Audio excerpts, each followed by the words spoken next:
Amazing means spending more time together. Put that on the highlight reel.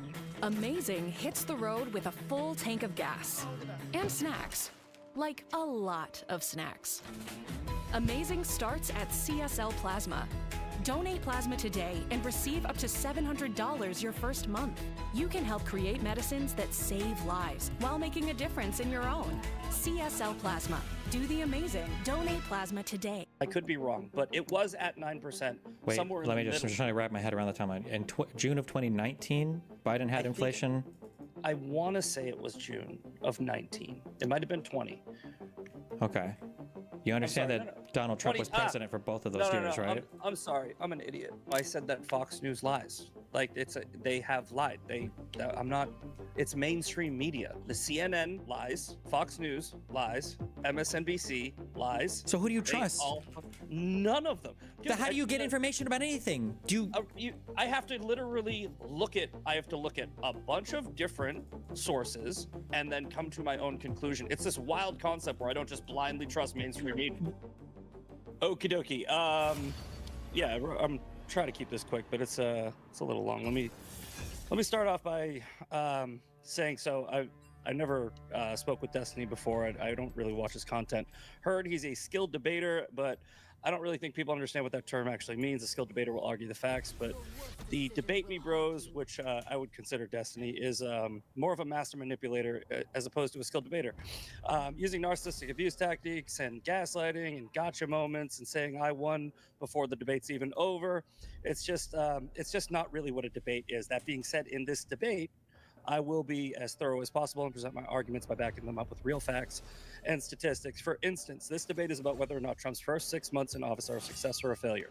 So here's a list of what I believe to be many of his accomplishments in the first 6 months of the administration. Destiny will have a hard time refuting these, but I'll provide the facts to each of these on my list, all of them if you want to go that long. For our discussion, feel free to write these down, Destiny, if you want, or I can repeat them if you'd like later in. So, 1, Midnight Hammer, trade deals and policy, executive Trade orders, deals and Title policy. IX, border is 96% down, 3% GDP growth, inflation down 2.1%, 600 tariffs Inflation is removed, not Lake and Riley down Act, 2.1%. 671,000 jobs added, Unless he means $100 billion in revenue I from guess. tariffs, Doge cutting USAID, I was thinking negative Maha lowering 2.1%. drug costs, $29 billion surplus, 2% less of an EV increase. mandate gone, Paris Accords gone, increasing NATO spending, ending the Department of Education, 1 million people illegals self-deporting, military recruitment is up, extended the TCJA, Civil rights down. forcing Mexico and Canada to address the fentanyl Government crisis, bringing effectiveness manufacturing back, down. energy, ending child mutilation, ending World DEI, trade and by the way, down. through his negotiations and diplomacy, he's ended about 7 wars: Azerbaijan and Armenia, Cambodia, Thailand, Israel, Iran, Rwanda and Congo, India, Pakistan, Egypt, Ethiopia, Serbia, and Kosovo. Now, like I said, Destiny won't be able to argue all of these facts. We'd have to be here for hours, but that's just the list that I put together since yesterday. I did 90% of that from memory because there's just so much that Trump has done. But because Destiny can't argue the facts on even most of these, I'm sure he'll try to pick them apart, but he'll most likely pivot to Trump's character, like all liberals do. Pretty soon he'll be calling Trump an insurrectionist, racist, misogynist, and all the other ist words. How is Trump's character not a big sticking point? Like, he's going to obfuscate, points, try to change topics, talk about his some obscure legal character. statute or some other Who cares about all that? obscure fact that I don't We know got about the because brown nobody knows people about it, out. and then he'll try to hammer me down on it because I haven't memorized every legal definition throughout time. But all of that is deflection because the vast majority on both sides have looked at the first 6 months of this administration versus the entire 4 years of the last one, and they know in their heart of hearts that Trump has already accomplished more to improve the lives of Americans in 180 days than Biden did in 1,460. The irony is, even with all that going on for me in this debate, I still technically can't win because, again, these YouTube debates are not debates. They're popularity contests. This is a show, and winning is based on how many fans you have. He has way more fans than me, but again, I'm still going to try to do as best I can. But I'm not really here to win. I'm here to have a conversation. I don't even know why people keep asking me to do these debates because I'm not really a debater. I've said this. I'm a poster and a troll. I'm not a serious person by nature. And to be completely honest, neither is Destiny, but and this isn't ad hominem. I think it's relevant to point out before I wrap up my opening, which is wrapping up. But there's, the videos of Destiny performing sexual acts. There's the stream of his girlfriend hooking up with a dude in the background, and there's allegations from women. And I don't know if those are true. I don't even care if they're true. I'm only bringing this up to point out the fact that anyone under the notion that this debate is between two intellectuals that should be taken seriously should have their headings hit. This is entertainment. And I actually enjoy doing it, which is why I continue to accept these challenges. So let's put on a good show, and I look forward to hearing your arguments, sir. Cool. Just before we jump into the open part, we just, on both sides, stay away from anything personal related, because that's just so off topic for the, whether Trump's a good president or not. But anyway, kick it off. Who wants to go first? Feel free. Yeah, so I guess my first point has to do with the weaponization of the Department of Justice. Do we feel like the offer that was made to Eric Adams to dismiss all of his charges if he'd played ball with the Trump administration, was that like an unprecedented weaponization of the Department of Justice? I don't really know if that reporting is accurate. Did Trump offered, is that an official offer? Did he come out and say we offered him a deal? So Bovee, the Deputy Attorney General, wrote a letter saying that they would suspend the charges against Eric Adams without prejudice, meaning they can bring them back after the election season, that they would suspend those charges with Eric Adams if he agreed to listen more to the administration heads when it came to like immigration enforcement and stuff. Yeah, I'd have to look more into that. I don't really care. Okay, let's assume that actually happened. Would that be a really bad thing? I would say that it's political, and can you think of any other president or any other part in human history for the United States of America where an offer like that has ever been done so openly and blatantly before? Yeah, when Biden pardoned like every one of his friends, like right before he left office, he gave preemptive pardons to Adam Schiff. He gave preemptive pardons to his entire family. So I don't want to hear anything from your side about hooking people up as far as legal favors or what was making sure their charges either don't go away or never manifest. So what was the quid pro quo that was offered for him pardoning people as he leaves office? Can you give me an example of one of these? Well, we don't know. They were preemptive. Biden basically said, any crimes that happen to you, you'll get away with. So okay, so you don't have an example then of anything else that's been like the Eric Adams stuff, where somebody's openly told somebody that they were going to temporarily take away their charges as long as they played ball with the administration. That is wild levels of corruption. I would have to look into that. But if it did happen, that would be really bad, and you can't think of anything else that's equivalent to that, right? Yes, I can think of something worse, and I just mentioned it. But well, you didn't give me any examples there. You just said he pardoned all his families and Schiff and everybody else. You didn't. You don't think that it was wrong for Biden to pardon his entire family? Doesn't matter if it's wrong or not. I was asking if it was a quid pro quo setup like Trump tried to do with Eric Adams, or is currently doing with Eric Adams. There's no like hard evidence about this, but I believe the letter that Bovee wrote was public. Right? If you're talking about the Trump thing, yeah. Shoot him. Is it illegal? Shoot him. Is it illegal? I'm not asking if it's illegal or not. I'm asking if you think it was a quid pro quo. If you think that there's any other part in like U.S. history where a president has weaponized his DOJ like that before. I'll secede the argument if, like you said, if I was to look into this and find out that there was a quid pro quo and it was for some political favor, then yeah, it would be wrong. Okay. Yeah. Okay. Do you think that targeting, like writing executive orders, calling out specific law firms, has any other president in U.S. history ever done that before? Getting mad at them just because they worked with... Introducing the second-generation Blink Video Doorbell, designed to give you complete peace of mind no matter where you are. With a battery life up to 2 years, expanded field of view, and improved security features, this doorbell keeps your home protected around the clock. 3 AA Energizer lithium batteries and a Blink... People that investigated him in the past? Well, which executive order are you referring to? I mean, there are numerous ones. I can look them up for you if you want. I mean, there was one calling out like Eli Cohen or whatever. I remember that Trump was going after law firms that were engaging in what a lot of people believe is, inappropriate behavior, and putting an executive order against all firms so that behavior is stopped is within his purview. What was the inappropriate behavior? like targeting people and targeting Trump, but Trump is using himself as the example. When something bad happens to Trump, he uses it as a baseline to stop it from happening to other people. And what was the example of the inappropriate behavior that these law firms? I don't even know. You didn't even give me the law firms, so I don't.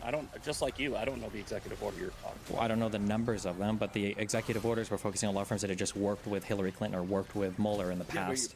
But you're just saying words. You're just like, okay, Trump did this, and I'm like, okay, show me, and I haven't seen it.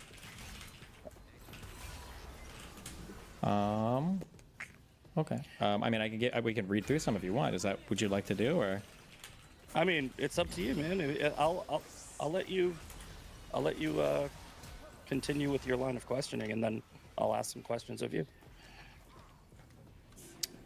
Do you think that Donald Trump's suing like Ann Seltzer in Iowa because he didn't like the results of the poll? Do you think that that's a good use of, I guess, presidential?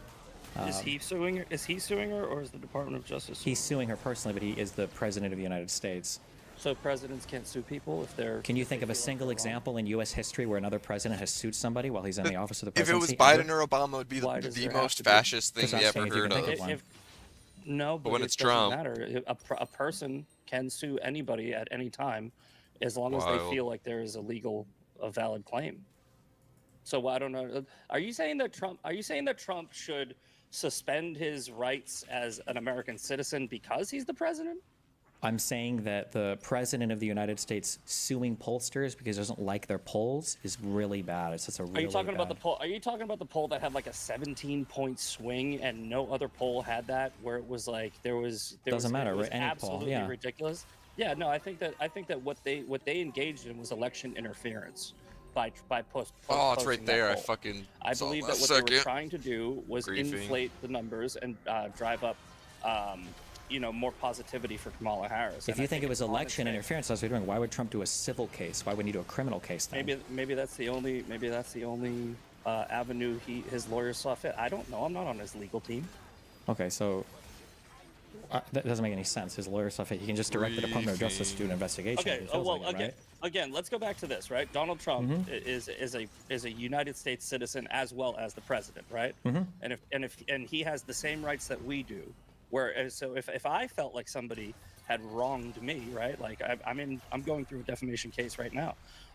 If I felt like somebody has wronged me, I wouldn't think that my position, as long as I was separating it, I don't think that Trump is using federal government funds to fund his legal cases. He's donating his salary, so I don't see how that could be tied to it. I think what he's doing is what every American citizen has the right to do. Okay, so if Barack Obama was suing Fox News because he doesn't like some of their news coverage, you think that would be fair? If he were doing that as his presidency? So the reason Donald Trump is suing somebody is because he doesn't like their coverage? Yes, he doesn't like the poll. Telling a full story with those pings. So is that what their legal team is arguing? My client doesn't like this poll, so we're suing. Well, of course, that's not what they're going to file and argue. They're arguing that it was a rigged poll. So Obama wouldn't say he doesn't like him. He'd say that Fox News is rigging their news coverage or something, right? Sure. So, when you see the dishonest action that you just did was you tried to say that Donald Trump is suing somebody because he doesn't like a poll. What is the that is why he's suing them. The lawsuit is claiming that there is rigging. That's your opinion. That's your opinion. Your opinion is not valid here. Well, the reason why I'm saying that's my opinion is because if he really felt like there was an election rigging thing going on, then he would direct the Department of Justice to investigate. He wouldn't be doing a civil lawsuit. Maybe he's doing both. He's not. Maybe he is. Investigations take time. But again, I think that what we're, just like I said in my opening statement, what you're going to try to do is try to hammer on obscure facts about Donald Trump. So these aren't obscure facts. They're some of the most important things. I linked an executive order in the chat if you want to read it. We can go over the one for Paul Weiss. I'm not linking obscure facts. These are important. The problem is that NAGA wins arguments by never going through any of the facts because they don't know any of them. How is this related to Donald Trump's administration being a success or a failure in the first 6 months? Because I would argue that rewriting the rules of conduct for how the Department of Justice or how the president himself can act with regards to our legal system is corrosive to democracy in the United States. And he is rewriting it because you admitted, even if it is allowed, no other president in U.S. history has ever filed civil suits while president of the United States against other people. Setting precedent isn't rewriting something. What do you think precedent means? Setting precedent definitionally rewrites the rules. You're setting precedent. No, You're making something. Rewriting would be getting rid of and starting over.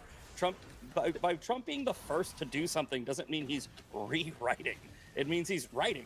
So I don't understand your argument. Okay, fine. We can say, instead of rewriting, we can say writing new rules, if that makes you feel better about what he's doing. It's still not new rules. The rules have already been. Presidents typically don't sue people in civil suits while they're president because they understand how corrosive that is to the legal system in the United States. Donald Trump's done a lot of firsts. First to be indicted, first to be impeached twice, first to do this. Yeah, I agree. A lot of it isn't good, yeah. Yeah, and I mean, one could argue that the reason why he's got so many firsts is because a lot of the weaponization has actually been going against him. But again, can we get back to the actual topic of the debate? This is the actual topic of the debate, and my topic is I believe that he's weaponized the DOJ in a historic way that no one has ever done before, and I think it's corrosive to American democracy. For this argument about Trump's civil case, do you have any evidence to suggest that him filing a civil suit, which is his right, is a weaponization of the justice system? The vast majority of the suits that he's filed seem to be weaponization of the legal system. Look at the 2020 election suits. Basically, all of those got completely tossed because they were bogus. I mean, he's engaged in the same behavior in the past. Look at how Donald Trump won 22 of those cases. They filed over 60. They filed 64 and they won 1. Well, they won. I'm sorry. Did I say 22? It is along that 2. I believe they won 2. I believe they won Pennsylvania and they Wisconsin. won a very small one in Pennsylvania. Maybe they won a small inconsequential one in Wisconsin, but the vast majority of them were lost, and none of them were outcome determinative. Wouldn't you agree that winning a case is setting precedent against that there was, in fact, whether it's small or not, some type of election impropriety? He didn't engage in the conspiracy that there was a small amount of election fraud. He said that there was a widespread top-down attempt to rig the election against him. He tried to rig it in 2020, but he said that the Democrats did, and he couldn't find that proof. There were a couple ballots he got tossed on procedural things, I think, in Pennsylvania, but nothing to change any of the votes of even any counties.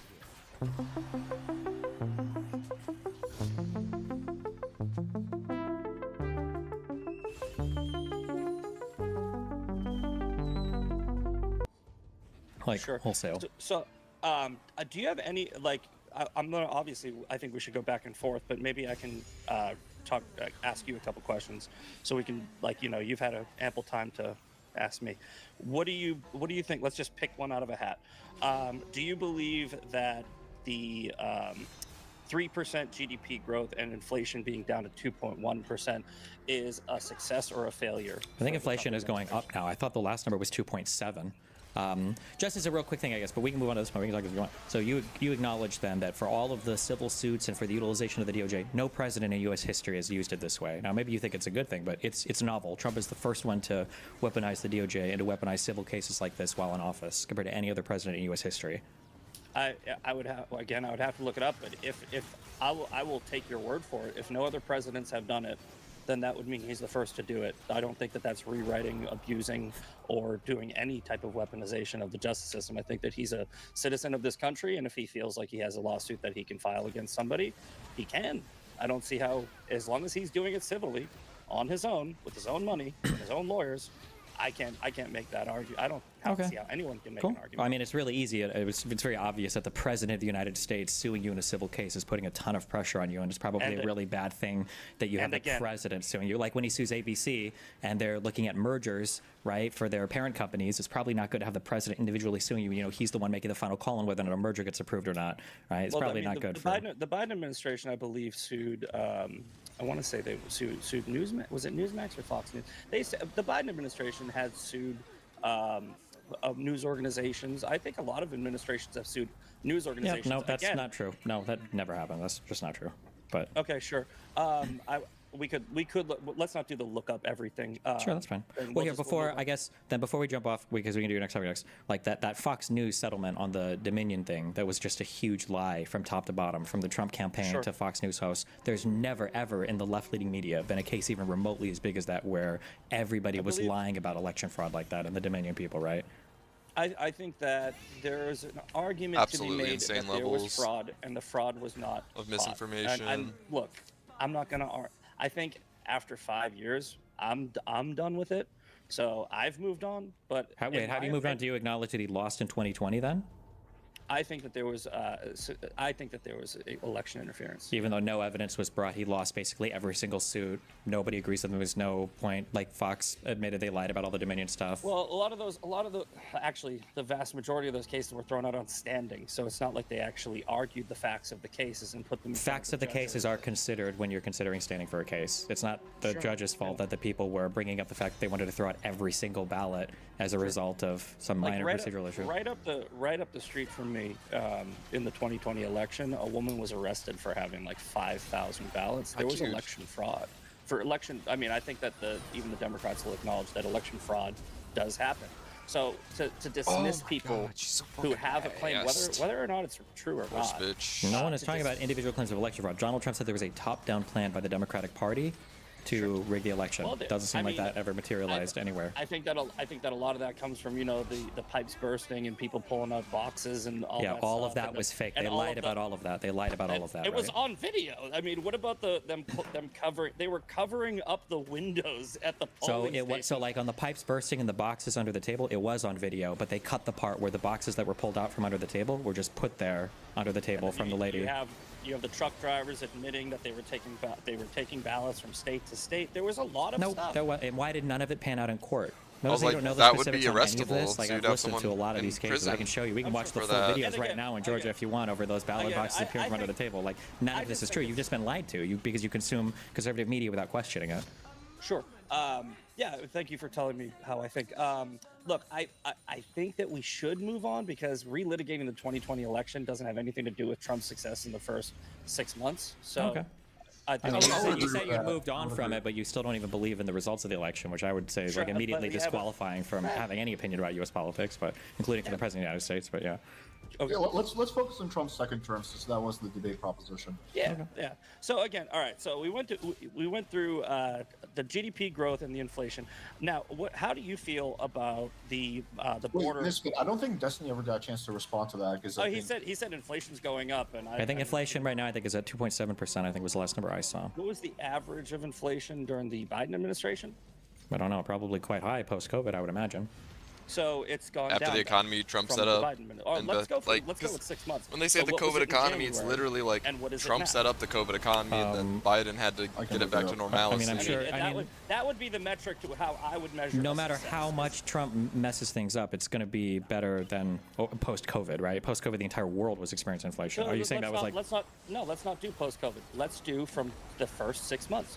When he entered office on January 20th, what was inflation? I mean, I'll look that up right now. If inflation was higher than 2.7% on January 20th, would you agree that that means inflation is down? Well, definitionally so, sure. Okay, so if inflation is down in his first 6 months, wouldn't you also categorize that as a success? So inflation, I just looked this up. Inflation is down by a very small amount. It used to be 6 months ago was 2.9%. Sure. Now it's 2.7%. So. All right. So down is 2.9%. So that's I would say that's a win, right? I mean, and again, we're measuring something that does move up and down, and I mean, I wouldn't say that we can really hold you to that, but that's just one point. GDP hitting 3%. I think is also up from 6 months ago. I mean, we had our first quarter was a GDP contraction, which is completely and totally insane given the economy that he inherited. I don't know why we would ever consider GDP growth a success right now when the first quarter was a contraction. You think that Donald Trump inherited a good economy? Yes, of course. How? On the upswing for sure. What? Because inflation had been basically brought down from all the COVID stuff because we had a ton of major legislative packages in place that was stimulating the economy, things like the CHIPS Act, things that he's trying to take credit for now, things like the Inflation Reduction, the IRA, the Inflation Reduction Act, which was like a ton of investment in infrastructure, things like the American Rescue Plan, which shored up budgets between every single state and gave them big bailouts. Yeah. So, all right, here, this is what I have a hard time wrapping my head around the argument that COVID lasted 4 years, right? The effects of COVID lasted 4 years or even 3 years. I mean, Biden had inflation at 9%, and I want to say that was in, June of 2019? No, yeah, was it? It might have been, I think it was 19, and I could be wrong, but it was at 9%. Wait, I'm just trying to wrap my head around the timeline. In June of 2019, Biden had inflation? I want to say it was June of 19. It might have been 20. Okay. You understand that Donald Trump was president for both of those years, right? I'm sorry. I'm an idiot. I'm really an idiot. I'm not. I swear to God, dude. This is why I shouldn't do from memory. 22, not 19. I think it was 22. I don't know why I was saying 19, but June of 2022. If you can you want to look that up. I think that was June of 22, not 19. But either way, inflation was at 9% under the Biden administration, and I think it was about basically 2 years after we already reopened the country. So I don't see how COVID is responsible for 9% inflation years after COVID was essentially already dealt with. I mean, we shut down the whole global economy, shut down for 6 months. You don't think that? Do you think that all the other countries that were experiencing inflation, do you think all those other countries were because of Biden, or? I don't think that I think that they had, a lot of them had better numbers than we did. No, the United States came out on top. In 2022, was there another big global event that also might have caused some inflation to happen, especially related to food, related to Ukraine and Russia? Didn't a war start there as well? With Apartments.com capturing the hearts of hundreds of millions of renters, everybody wants the secret to our success, but they're never going to get it. Will they, Craig? No, sir. Apartments.com. Ooh, the place to find a place. Millions search with AI. See what it says about your brand and why. With AI optimization by SEMrush Enterprise. Track AI visibility in depth and find ways to improve. Be the brand AI search recommends. Okay, so again, you're saying that Biden gave Donald Trump a good economy while simultaneously saying that during the Biden administration, inflation went up for whatever reason. You can make excuses for it. Like but literally, Biden gave Trump a the good global supply chains were shut under down. Biden, the economy was bad. I don't know if I would say the economy was necessarily bad. We had a lot of inflation, but the inflation was a byproduct of a lot of the government spending and a lot of the stuff that we had to do to keep everything kind of afloat, so that people weren't literally losing their homes and on the streets starving during COVID, right? So then let's blame COVID. But hold on, wait. Do you acknowledge that there was a lot of government spending that we needed to do under COVID? Yeah, I think that we did a lot of government spending. Okay, COVID. And you acknowledge that, like, for the most part, we came out of COVID pretty decently, right? People weren't all on the streets starving to death. Like, everybody had food. Like, people that were doing work from home made out okay, right? I think a lot of the COVID response, a lot of the initial COVID response is the reason for that. Like, Operation Warp Speed and Donald Trump cutting red tape and bureaucracy so that we didn't have the pandemic, blown out way past it when it should have. So I think the huge part of that was probably the American Rescue Plan. I think it was a massive stimulus that helped. That was a Biden tier thing. But, like, this stuff is probably going to contribute to inflation as well as supply chain shocks as well, right? The rest of the world experiences as well, right? How can we say that it was Biden that caused all of the inflation when the rest of the world was also having these issues? Okay, so here's where my side gets a little hazy with all right. So everything Obama did, Obama gave Trump a good economy, and Trump stood up for Biden, but then it was actually COVID, and then Biden gave Trump a good economy. You see how, like, there's never any accountability for the things that happen under your administrations. Like, the bad things that's happened under your administrations are the previous administration's fault if it's a different person, if it's Trump. Rather than just going off of heuristics, we could, like, look at factually what actually happened. Was there a massive worldwide financial event that happened right before Obama came into office? Yeah, so this is what I'm saying. You're always going to find a reason to blame something else other than your own leadership. Sure. So then, what was the massive? What happened? What happened before Bush? When Bush came into office, what did Clinton mess up? All I'm saying. Let's simplify this. All I'm saying is Trump's numbers go down. No. Let's not simplify. Let's talk about the facts. Let's actually talk about, like, the factual matters of what happened, right?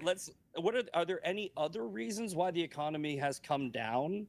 Why inflation has come down over the past 6 months, other than Biden gave Trump a good economy? Well, no, I don't think that had much to do with inflation. I think the reason why inflation is down is probably because the Federal Reserve is stuck to their guns and keeping the rates up. Although Trump is trying to undo that and has been desperately trying to undo that as well. He was trying to do it at the end of his last administration. He's trying to undo it now. Inflation might even come down even lower. Inflation is still above target, right? Target is 2%, and it's still above target, right? Yeah. All right. So under Donald Trump, so inflation is above target. The Fed is trying to keep inflation down, and Donald Trump wants to undo what the Fed is doing, right? You acknowledge that, right? under Donald Trump's first term, inflation never hit 3%. Right? Okay. It never even touched it. True. Okay? Do you acknowledge Donald Trump was fighting with the Federal Reserve to lower rates under his thing as well? That he also didn't like the high rates then? I'm just saying, I don't understand. You guys just even when the economy was like way better, which then made first term inflation. That's the thing about most fucking interest rates, where it's like you're literally just kind of like then he comes in, borrowing and from future going down, and you give progress, credit for his or it's like whole it's first low as fuck when the inflation economy's has been good. going down since 2022. Like during the Do you Trump think inflation was high and then it just started going down under Trump? Yeah, it went down from 9%. And you talk about this whole. Wait, do you think inflation was at 9% in things get 2023 and in 2024? No, I you think used your it good was opportunity in 2022, like I said. Yes, use that and money. it was coming down. I fucked up the numbers. That's fine, but it was coming down under Biden in 2023 and in 2024. It continued to come down in 2025, right? It also went up under Biden. It went up all the way from, I think it was like 1.9 to 9, right? So you can blame that on the Russia-Ukraine war, but the Russia-Ukraine war probably wouldn't have even happened if Trump was in office. Why? I mean, what would Trump have done to stop it? He's shown that he has zero ability to stop anything. You know what Putin didn't do under Trump's first term? Invade Ukraine. You know what he did under Biden and Obama? Invade Ukraine. You understand that in Trump's first term, there were literally active fights happening in Ukraine with Russian troops. That was literally happening in the Donbass under Trump the entire time. Nothing changed. Yeah, there's conflict going on over there, but that wasn't a war. That wasn't an invasion. It literally was an invasion. They had, like, Donetsk and Luhansk have been invaded. There's been a war there for since 2014 that Russia has been funding and sending troops into for. Yes. Okay. All right. Well, let's notice how when Donald Trump is president now, notice how he hasn't done anything to stop the fighting, despite him saying he'd end the war on day one. Okay, you recognize that's like a failure, right? That he said he'd end it on day one, and he hasn't gotten any closer to ending it, right? Term in 9 months of year I think 3. Most people took that as hyperbole, and hyperbole for what? So from day 1 to day infinity? Why would you guys? Did you guys really think that on January 21st the war was going to be over? Why would Donald Trump lie? It's not a lie. It's called hyperbole. It's just inflate. It's what Donald Trump does this. Okay, what was he Yes, he lies a lot. Man. I agree. Are you going to take that literally? Were you really under the notion that Donald Trump was saying, I'm going to come in on January 20th, and by January 21st, everybody in the world is going to stop fighting? That's retarded, man. Wait, then why was he not being hyperbolic when he was saying Putin wouldn't have started this war if I was president for another 4 years? Well, because the evidence shows that Putin didn't start wars when he was in office. Putin does not want to go and start a war while Trump has all the cards, but he started a war because Biden was a weak, feckless leader, and Putin knew he could get away with it. Okay, no one else in the world views Biden Trump was constantly getting criticized for being more pro-Ukraine than the Conservative Party wanted. The 77 million people that voted for So how would Trump have been better on the Ukraine issue? Do you remember when Trump was truthing out how upset that he was that Putin continued to bomb Ukraine after every time they'd have a talk? Why do you think Trump was truthing that out? Trump literally learned about Putin. Do you acknowledge that he truthed what everyone out else that learned he was in the 90s and 2025? Was still attacking Ukraine I after think they'd he had might meetings. be a lying nationalist. Yeah, but this is what I don't understand. I don't think he wants to be friends with us Putin guys. Puppet, but he's also critical. I think he might lie to us. He's not tough People on us. don't really argue that anymore. That was like a. Well, hold on. How has he been tough on Putin? He just gave. I don't know. I think we're almost at the deadline. He gave Putin 10 days or something like that to come to the table and make a deal. They're sitting down right now. How many times has he done this already? Like 5 or 10 times? Come to the table? Do you really think that Biden had? How many years did this war go on under Joe Biden and he didn't end it? So I mean, are you saying that wars can just end like if the American president says so? That's what Donald Trump said, didn't he? No, but I'm saying, are you making that argument? No, I would never be as stupid to make that argument. But Donald Trump did make that argument, which is why I'm saying it's a failure that he didn't end it. He said he would end Israel-Palestine on day 1. He said he would end Ukraine-Russia on day 1. He's no closer to ending either one. So he's negotiated in the conflicts of Azerbaijan and Armenia, though that war ended, right? Wars start and end. There was like a mini genocide there. I don't know how that's a pro for him. Again, right? We don't give Trump credit when he does negotiate a war, but we criticize him that he can't end all wars with a phone call, right? It's like he's the one who said he was going to end it on day 1. He didn't. That's a failure. Again, if you are taking that literally, I do take my president literally and seriously. Yes, I think you should. Yeah, Otherwise, the word of the U.S. president means nothing. Yeah. So you literally thought that he was saying, I'm going to end the war on day one. Yes, that's what he said, and that is what he meant. He said it over and over and over again. Yeah. I think you're a simpleton if you believe that. Okay. Right? Like, maybe President Trump shouldn't make those promises then. I think everyone on the right understood that he meant very quickly. Oh, right? Very quickly? So if it's not over by midterms, would you acknowledge that he's failed there? What does very quickly mean? I think that if it's not over by the midterms, I will agree with you. That is a failure. He should be able to end it by then. But you know what? It's like, introducing Penn Station's Penn Pairs for $7.99. A tree, oh yeah, of grilled subs paired with fresh cut fries. Your choice of chicken teriyaki, pizza, or chicken cordon bleu for just $7.99. You craving what I'm craving? Penn Station, love your sub.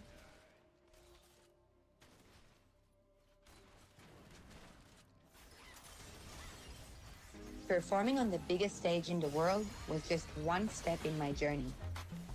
Hi, I'm Ronnie, and I teach people all over the world how to dance with their dogs on my website. I was searching for a platform where I can really manage. I feel like that's awful on her. What the fuck? I found that in weeks. I was like, kind of something in her ult, I guess, but both sides. And Putin doesn't give a about his citizens. He is throwing dead bodies at this thing. Zelensky wants this war to continue. I don't think either side is profiting from this war. No, I think it's very detrimental to both times. The military-industrial complex gets rich and lines the pockets of both sides. And don't even. The military-industrial complex is a small part of the economy, depending upon which countries you're talking about. I don't think. You think that Ukraine is better off economically than they were before the war? I'm talking about corruption, right? There is an incentive for war. It is why they happen. A lot, except for the one in Israel, which is a spiritual war, which is like a holy war. Most wars, they continue this long because somebody's making money. And if you can't acknowledge, the wars haven't even been going on for that long. If you're going by the invasion point as a starting point, it's been a few years. Okay, so you're agreeing that 6 months is not that long of a time to try and end a war. I'm not the one who claimed I would end it on day one. Again, hyperbole, but okay.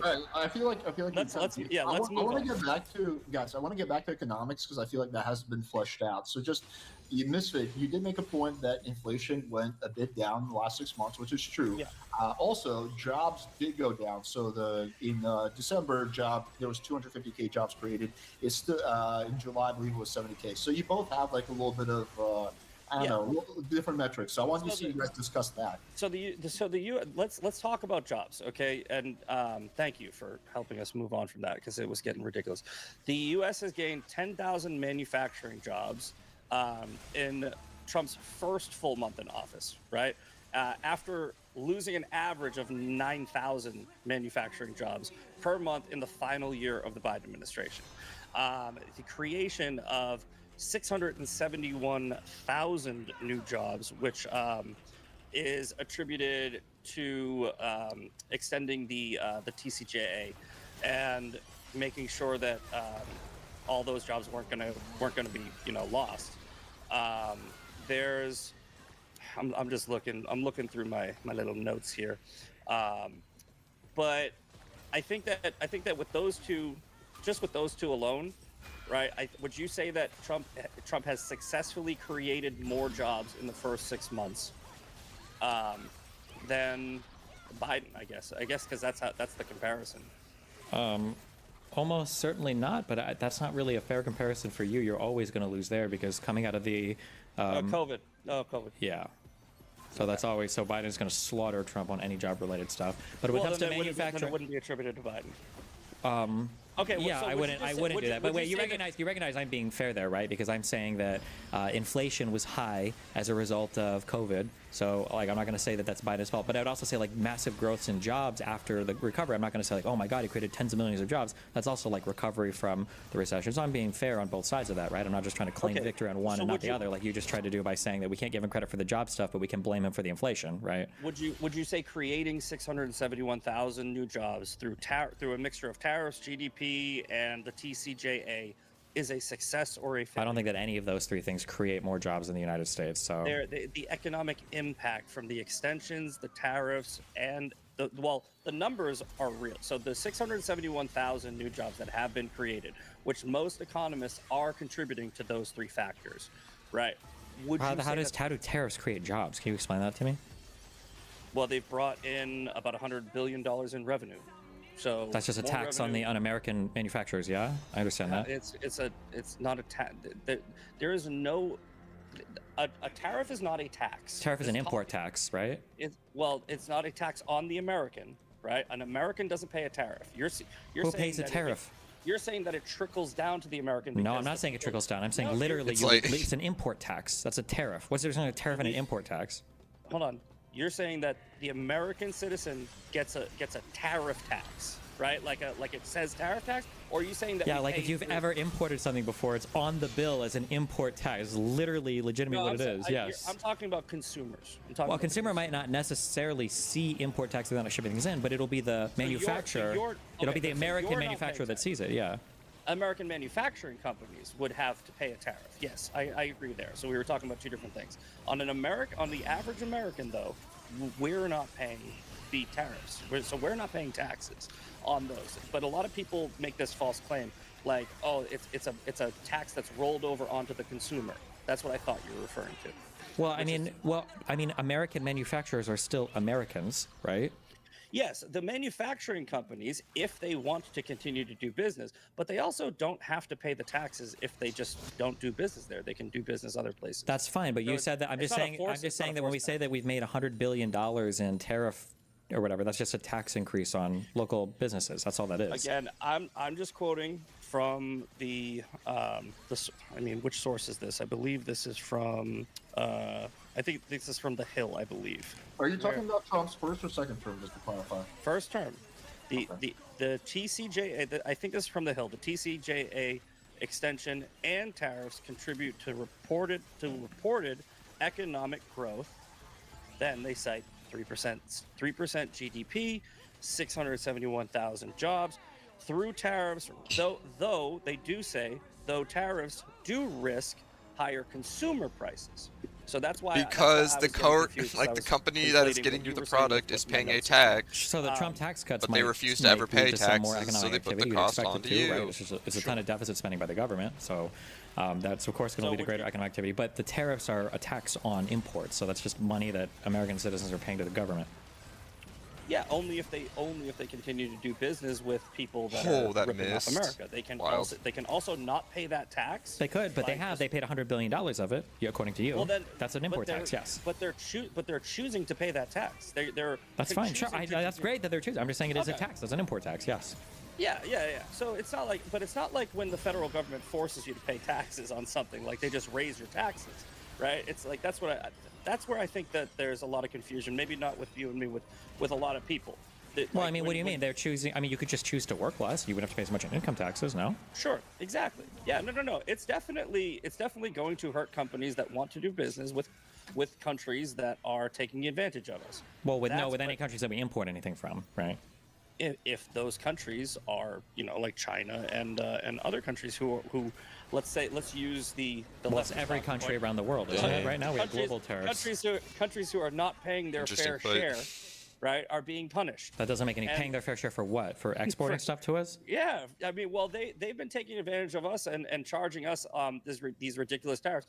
They haven't been charging us tariffs. That's not true. That's not where any of our tariffs came from. All Trump has done with his tariff plan is go reciprocal. And he hasn't, though, but that's just a total lie, right? Most of it's not even reciprocal. How does that that doesn't make sense? Like in the UK, there are countries we had trade surpluses with, and we still put tariffs on them. So how do you explain that as being a reciprocal tariff? We'll lose the Ionian boots eventually. Get a little CDR.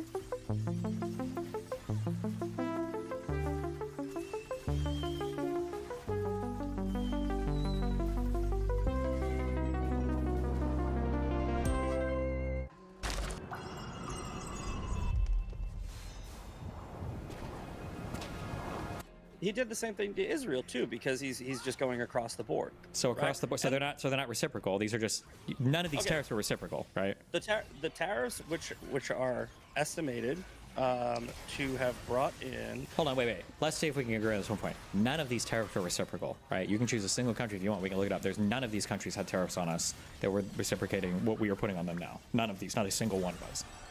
I would have to. I mean. He's got 30 to 54% on China, Canada 35%, Mexico 25%, and the EU 15%. And between those four, we're generating $90 to $150 billion in revenue. And import taxes, yes, yeah.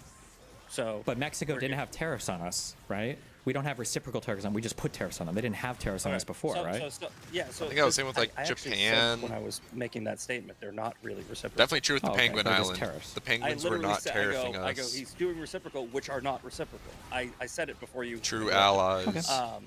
So no, they're Trump not reciprocal. But still tariffed, obviously. Do you acknowledge that Trump lied when he called them reciprocal, or is that more hyperbole then? I mean, I don't know. I don't know why he called them reciprocal. It's not a good move. Sure. So he lied about that. That's okay then. Yeah. Like, okay. Let's go. Sure. Okay. Trump lied about the word reciprocal, and he did not apply it reciprocally. So that is a lie from Donald Trump. Bad Trump. When he said he could get 90 deals in 90 days, that also seems to be not be true. But would you agree? Would you agree that the revenue, the $90 to $150 billion in revenue that we're generating just from these 4 countries, is a benefit which would offset, hopefully offset some of the costs that these companies are paying, because it will incentivize them to work in America, and B, bringing money back into our country would hopefully increase production, and trickle-down economics would take effect. No. Okay, so you disagree. So tariffs aren't a good thing, even though they've brought in over $100 billion. Why do you keep saying that just because they brought in $100 billion, they're good? Like, we could just raise taxes and bring in $100 billion. Would you say that's good?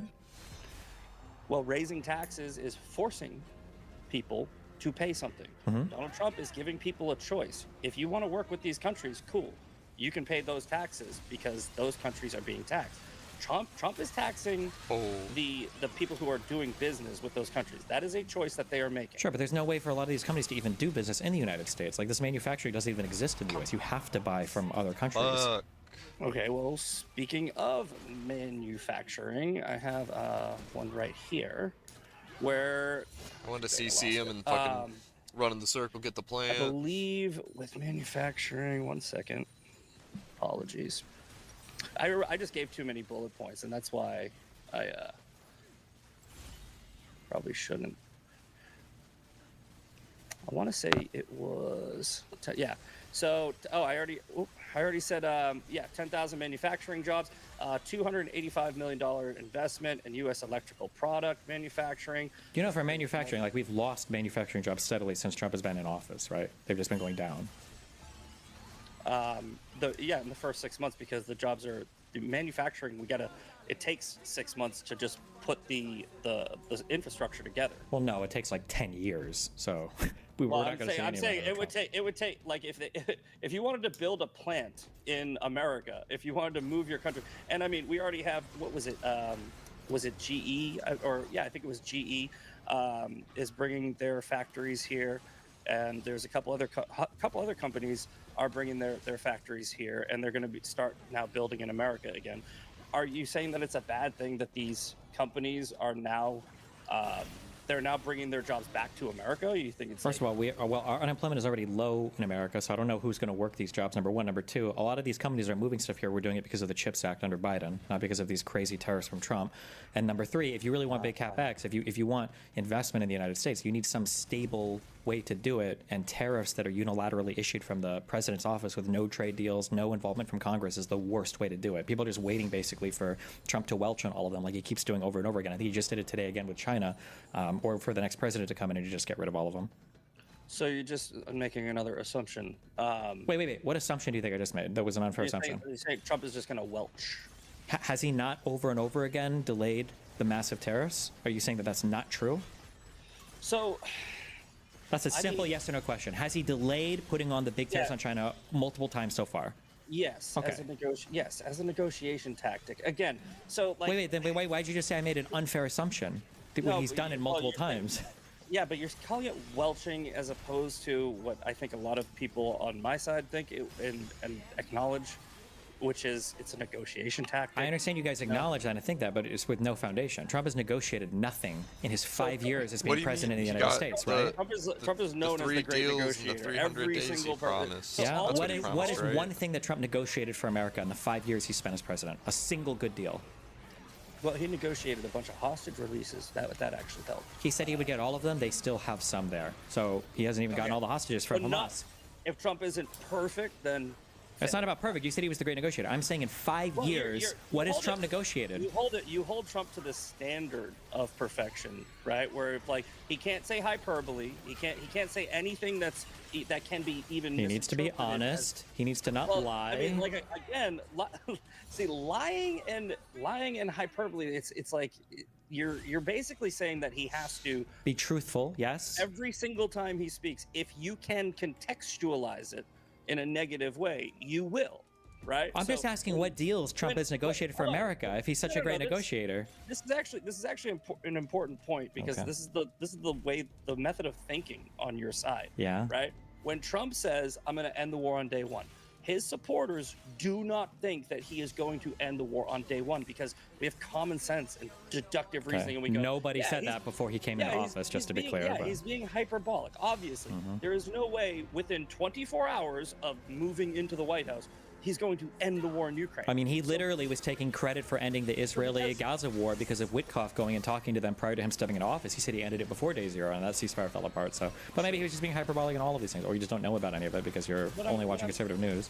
Yeah, so what I'm saying is, right, now we know, we have common sense. We know that Trump said, yes, he said, I'm going to end it on day one. I think that most of us thought, and still think, he meant he's going to start the negotiations and get to the process of ending it. Introducing the second generation Blink Video Doorbell, designed to give you complete peace of mind no matter where you are. With a battery life up to 2 years, expanded field of view, and improved security features, this doorbell keeps your home protected around the clock. 3 AA Energizer lithium batteries and a Blink Sync module are included, so you get up to 2 years of continuous security. Okay, right, but he hasn't started negotiations on either of these things, right? He's not any closer. He literally just met with Putin. He said that he was going to... Yeah, for like the 10th time. Are we any closer to figuring anything out there? How many times did Biden meet with Putin? Not at all, but because he's smart enough to know that Putin isn't somebody to be negotiated with on the Biden didn't negotiate at all. That's your boy. He didn't negotiate at all, and you think that's a good thing. And you think it's a bad thing that Trump is negotiating too much? Trump hasn't negotiated at all. He's being a weak man. What do you mean? As in, he keeps going there, making these public capitulations, and then he blows up on Truth Social the day later when Putin starts bombing Ukraine again. It makes him look like a loser. Yeah, Putin's a cunt. But no, I mean, Trump is a loser. Everybody knows that Putin is a cunt, but Trump is being a little boy. He's being a loser. He's being dog walked by Putin over and over again, right? Actually, so Biden true. wasn't dog walked by Putin. Absolutely not. Putin hated Biden because Biden was a huge thorn in his side because he got the whole world to support Ukraine initially in the fight against Russia. So Putin's been continuously killing thousands of people every week. And that's dog walking Biden. Biden didn't even try to negotiate at all. Because Biden knew that you can't negotiate against Russia like that. You have to bring them to the table by... You throw $250 billion at their adversary, which does absolutely nothing to end the war. The war's still going on. You don't think it helped them at all? You think that Ukraine would be in the same position now if they had no support or funding from the United States or the rest of Europe? I'm saying that if you negotiate... No. You said that it didn't help at all. Did it help or did it not help? Well, the war is still going on, so it didn't help. If the war had ended a year ago with Russia winning completely, would that be preferential? And that would be preferential to the state of affairs now? No, but the war would be over, correct? Yeah, but the war ending isn't necessarily a good thing if it ends with Russia winning completely. Biden's solution to ending the war was throwing money at one side. It was allowing Ukraine to fight against Russia because you don't want Russia to invade countries and steal their territory. Yeah. Was he supposed to throw arms at both sides? Our tax dollars. What the fuck? Yeah. Continuously sent over without our permission. How else are they supposed to negotiate? To a war in another country was not negotiated on at all. So first, it was literally part of congressional legislation. What are you talking about? We had to do this border bill and hold it up for all this other stuff yeah, so it was voted on by Congress. I don't know what you mean by that. Voted on by Congress, but I'm saying, I didn't. That's not what I didn't vote for Congress to send my money to. Welcome to a representative democracy where you have members in Congress that vote for things. Yeah, I understand, and I didn't bitch about it too hard, right? I mean, maybe a little bit, but what I'm saying is, if your first step to ending a war is throwing my money at it before you even try to negotiate, you're up, and that's not what. How could you? What would you have negotiated with Putin after he invades? Oh my God! You just said Trump is negotiating with Putin. No, right? he's not. He has nothing to negotiate. He goes and he has meetings when he gets nothing done, and then he comes back and then he truths out some stuff because he's mad because Putin keeps bombing them. Well, that's diplomacy.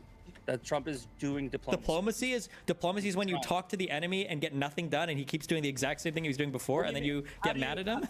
How do you know he's getting nothing done? How do you know each of these meetings aren't getting us one step closer to ending the war and stopping 7,000 civilian soldiers, people, human beings from dying every week? Because if it was getting something done, Trump wouldn't be raging out on social media after Putin keeps bombing things afterwards. Nothing's happening. We can just look at the map.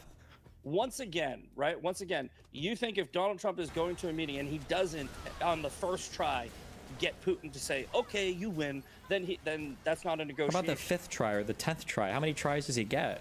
Well, he's only, like I said, he's only been in his office 6 months, and you just said that's not even 3 years is not a long time. True, but Trump said he would end it on day 1, so I just didn't know what he meant by that. Again, I guess I should have. You can keep going. You can keep going. I know it's really hard when you quote what the president himself says. It makes it really hard to defend him. I understand that.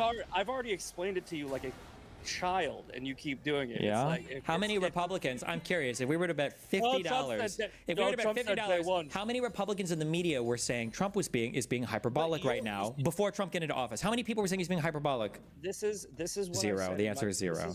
This is what I said in my opening statement. You were going to revert to talking points because I'm not giving you talking points. I've made plenty of points. Donald Trump said he would end it on day 1. Donald Trump said he would. That's me quoting the president of the United States. You think that's a talking point? Yeah. No actual critical thinker that's watching this debate is thinking that you're arguing in good faith on that. They think that you are weaponizing and taking out of context words. Okay, I'm just curious. It's what you are doing.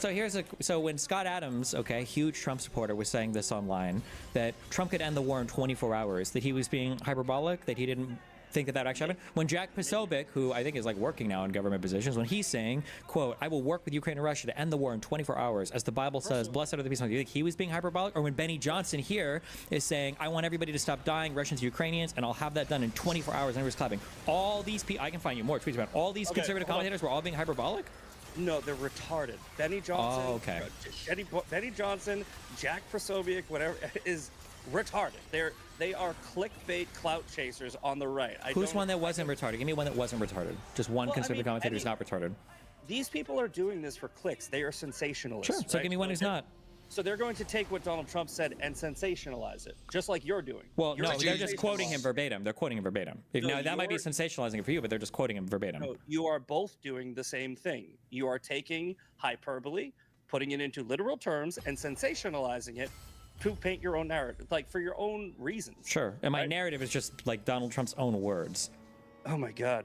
Can you give me wait? What's one? I just want to know what's one conservative that we trust. What's one conservative that was saying beforehand? Well, he's just being hyperbolic. What's a single conservative that we think was saying that? Anybody in the news on the conservative side we trust, or? Do you think I have a database of everything everybody said in throughout time in here? I don't know. Well, apparently you have a database to know that Benny Johnson and Jack Posobiec are all like clowns. So I'm just curious, what's one conservative commentator that you trust? I know who they are. Sure. Who's one you trust?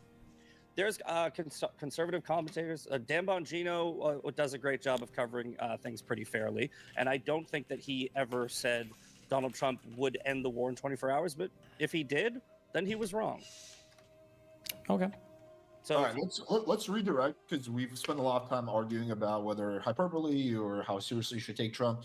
I do think it's very important that we cover ICE and everything related to immigration. But I was actually But first, let's make sure that we've covered everything economically. I want to give you guys both a chance to make any more economic arguments that you have. Okay, so again, my argument is that the addition of 671,000 jobs, the 3% GDP growth, and I know you guys are saying 2.7, but I believe the number in July, which was just like last week, was 2.1. But I'll concede the 2.7, right? I think that those are successes, and I think anyone who says that they are not successes is being intellectually dishonest, because it is a massive number of job creation in 6 months, and I believe that those numbers, the other two numbers, are going in the right directions. Weren't the job creation things so bad that Donald Trump had to fire the labor secretary for the Bureau of Labor Statistics? The Bureau of Labor's What because they were inflating the numbers or something like that? Because when the numbers got revised downwards, Donald Trump accused them of cooking the books, and so he fired his. They revised, yeah, because the revisions that they kept on doing were inaccurate. So yeah, if how could he possibly know they were inaccurate? I don't know. He fired them for not doing their job. Do you think it's more common that he just fired them because he just didn't like what they were saying? Or, hear me out. I know this is a crazy concept. He fired them because they were putting out inaccurate numbers that they had. This is his government. How is he supposed to know if not by trusting the people in his cabinet?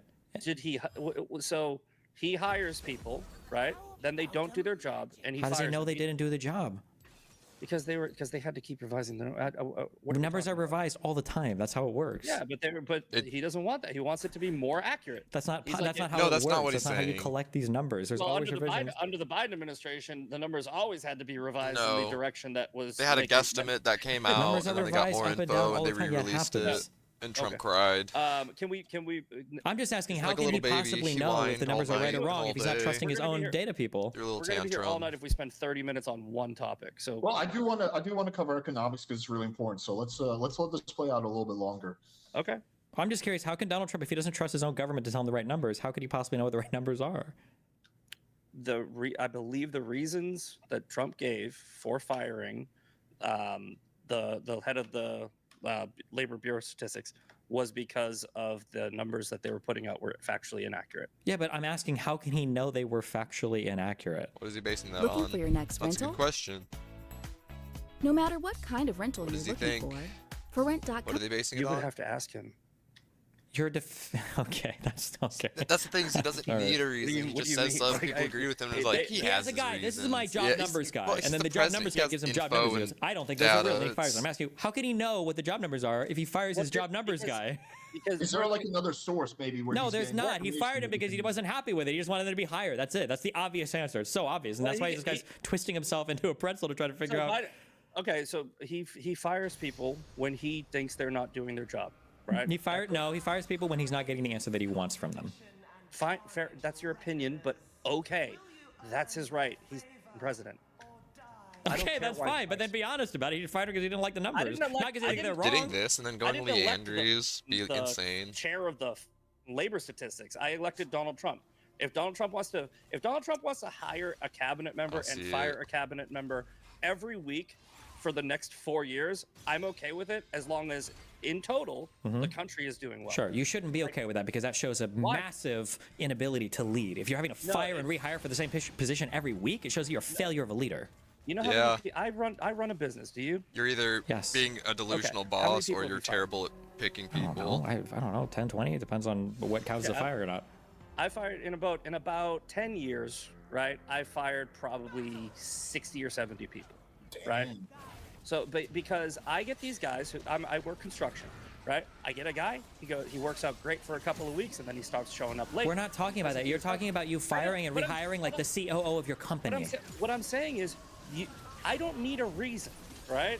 And neither does Trump. If I don't think you're doing your job, you're fired. Right? Okay, but if you're having to fire and rehire like high-level positions over and over and over again, you're probably doing something bad there. You probably, my guess is, you have the most stability around these positions. Let's pose the question like this to both of you. I think just real quick to wrap this up. Trump has a high standard, right? As do I, right? Trump has a high standard. If you don't meet it, you're fired. He literally had a whole entire show where the theme was you're fired.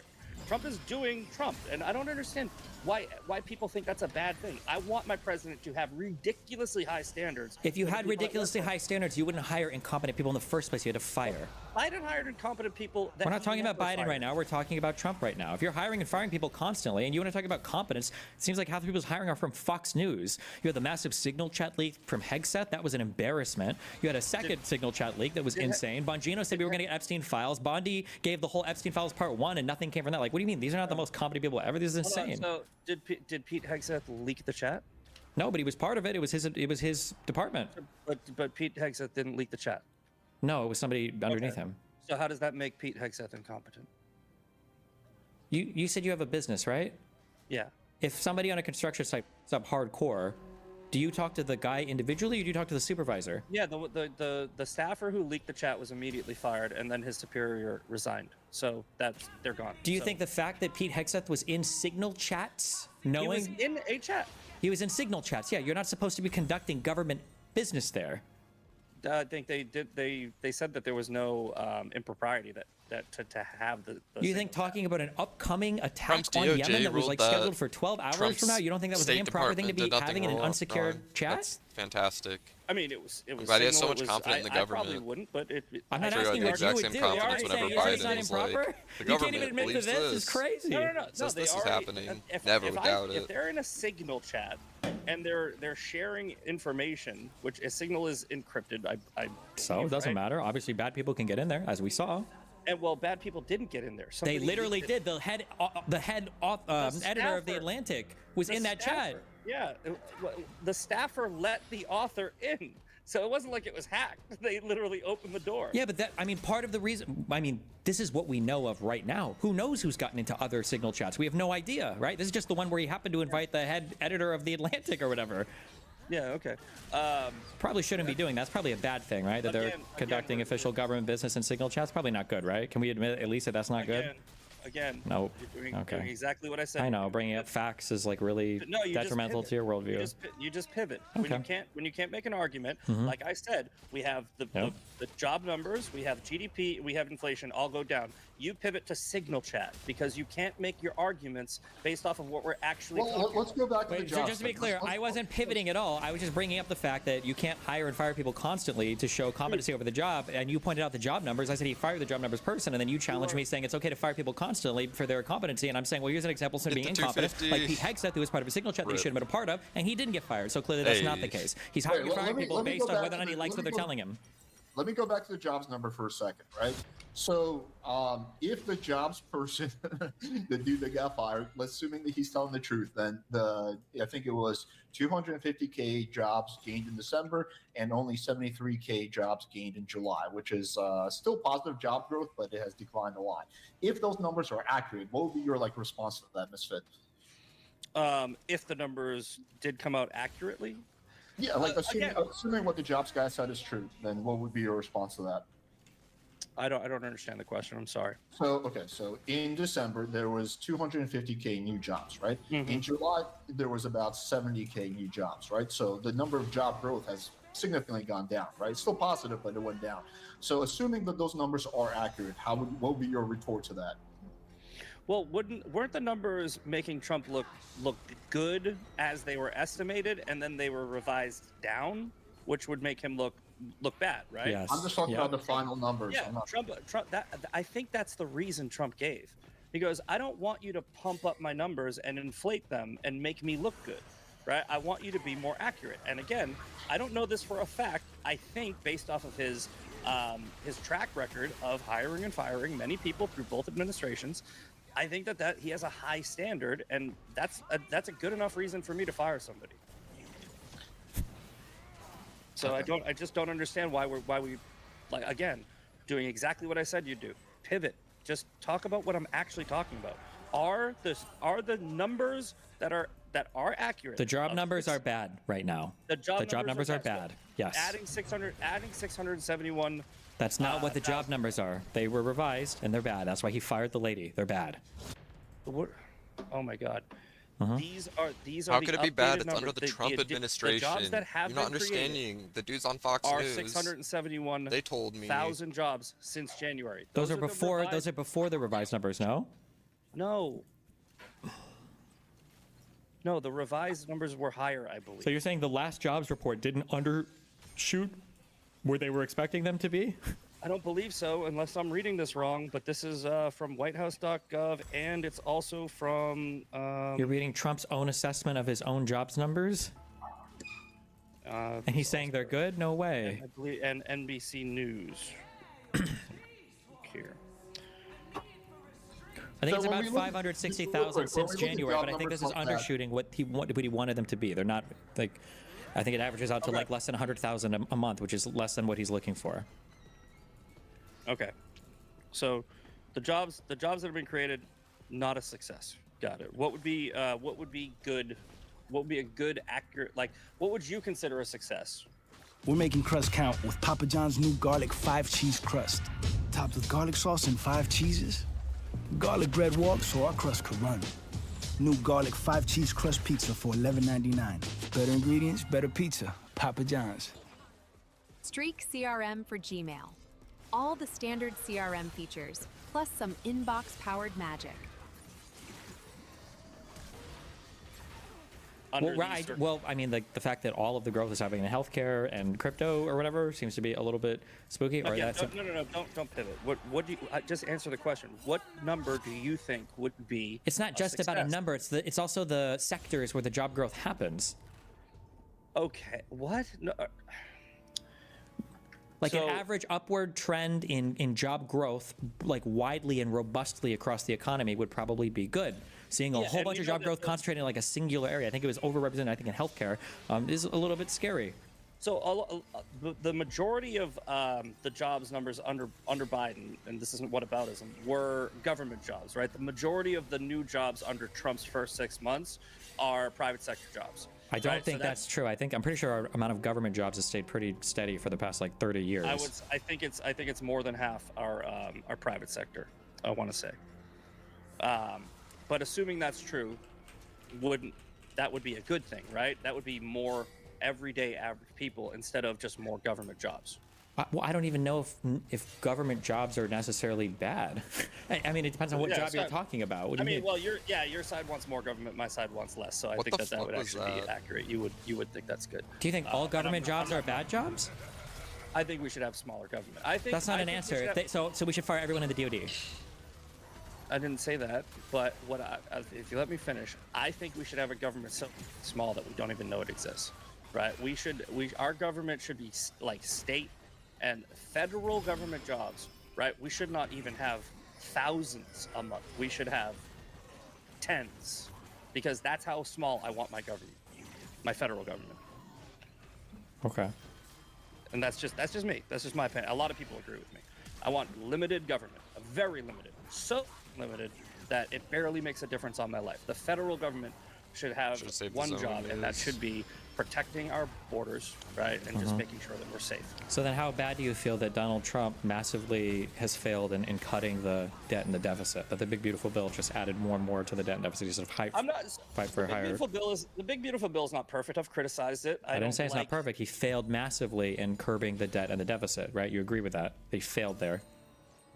Yeah, that it's estimated that that's not going to, but there is also the hopefully, and I know that that's crazy.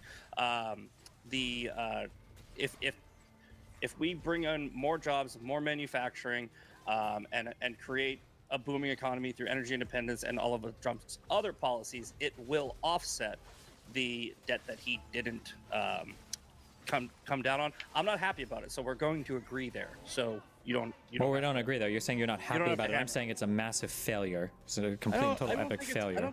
I don't think it's massive. I think that what you do, and obviously you will. I'm not really knocking you for this. It's your political biases.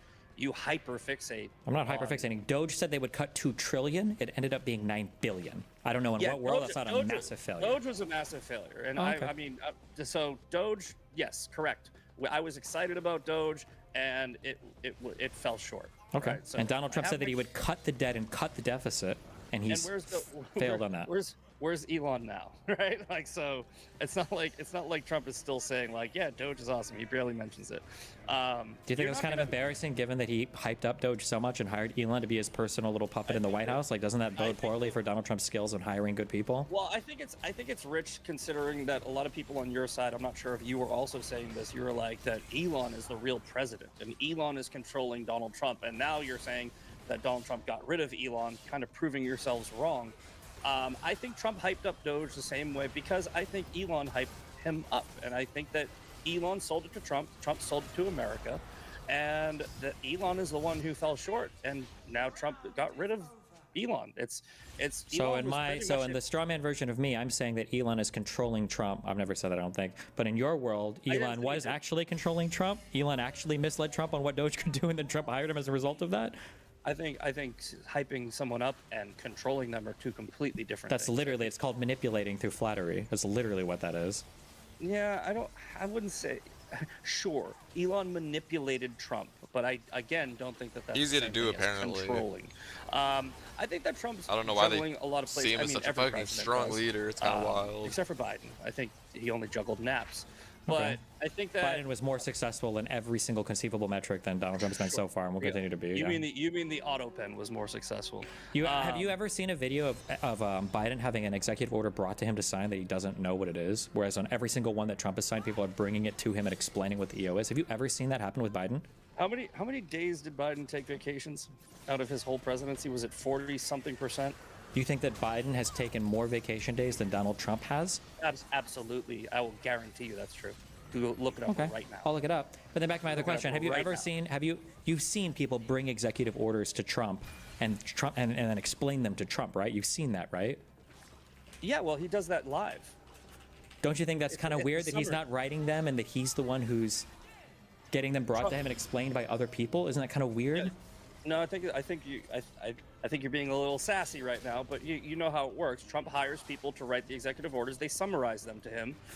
He reviews them and hopefully reads the majority. If you had proof that Biden was hiring people to write executive orders for him, don't you think that would be scandalous in and of itself? Let me finish. Okay. I think that Trump reviews the executive orders. He puts together a collaboration, a team, right? His administration, and he then signs them, in which he signed them like live on TV. I think Trump has signed almost every executive order. As they're explained to him by other people. So I linked they're explained to him based off of his agenda that he put together with his cabinet. Maybe. I mean, you think that?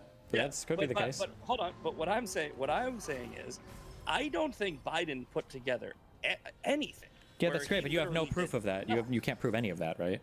Other than the fact that he was pretty much asleep the whole time, no. I mean, you can say that, but you can't prove that either. So I linked the thing on, you can look at for known totals of vacation days. You're giving me Wikipedia? Is there a different source you would prefer? Yeah, hold on. I looked it up on This says for Donald Trump's first term, he took 378 vacation days, and Joe Biden took 183 to 184. So Trump took about twice as many vacation days. He plays so much golf. Hold on, there's so 1,460 days in administration. So you just said 184. That's what does ChatGPT say? Yeah. So so the Republican National Congress claimed that Biden took 577 days. However, Snopes investigated and they found that he took somewhere between 183 and 184 vacation days, which accounts to about 12.5% of his term. During Donald Trump's first term, he took 380 days, which accounts to about 26%. Biden. All right. So the Republican National Committee, and reported by other various sources. They were all reporting what the RNC was saying. Yeah. Hold on. Biden spent 577 days out of his 14 million search with AI.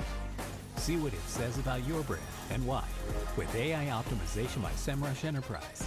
Track AI visibility in depth and find ways to improve. Be the brand AI search recommends.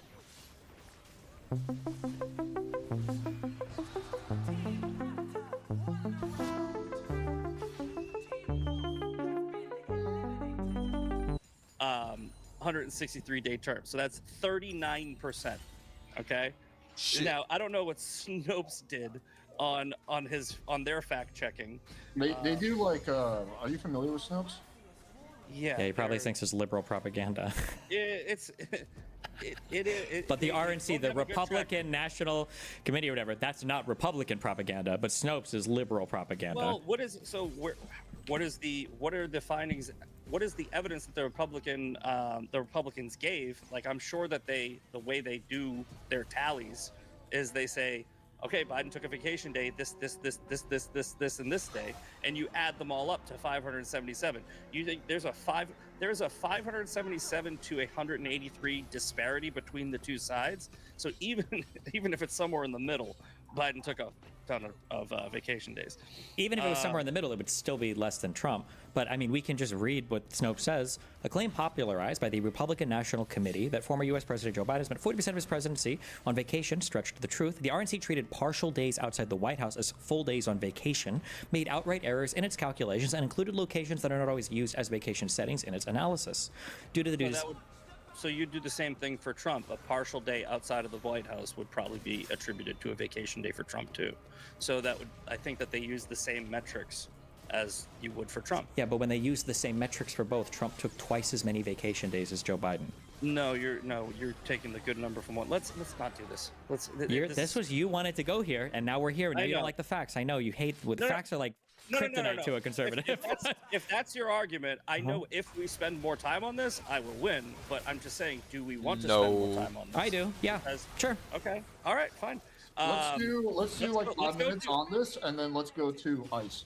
Okay. Let's go to the Republican National Committee and see what they said. So you said that they included partial days outside. So he did take 577 45% vacation days, but you're saying some of them weren't real vacation days. No, I'm saying that it sounds like they treated any time he was traveling anywhere, like to another country to meet with foreign leaders or whatever. It sounds like they were treating those as vacation days.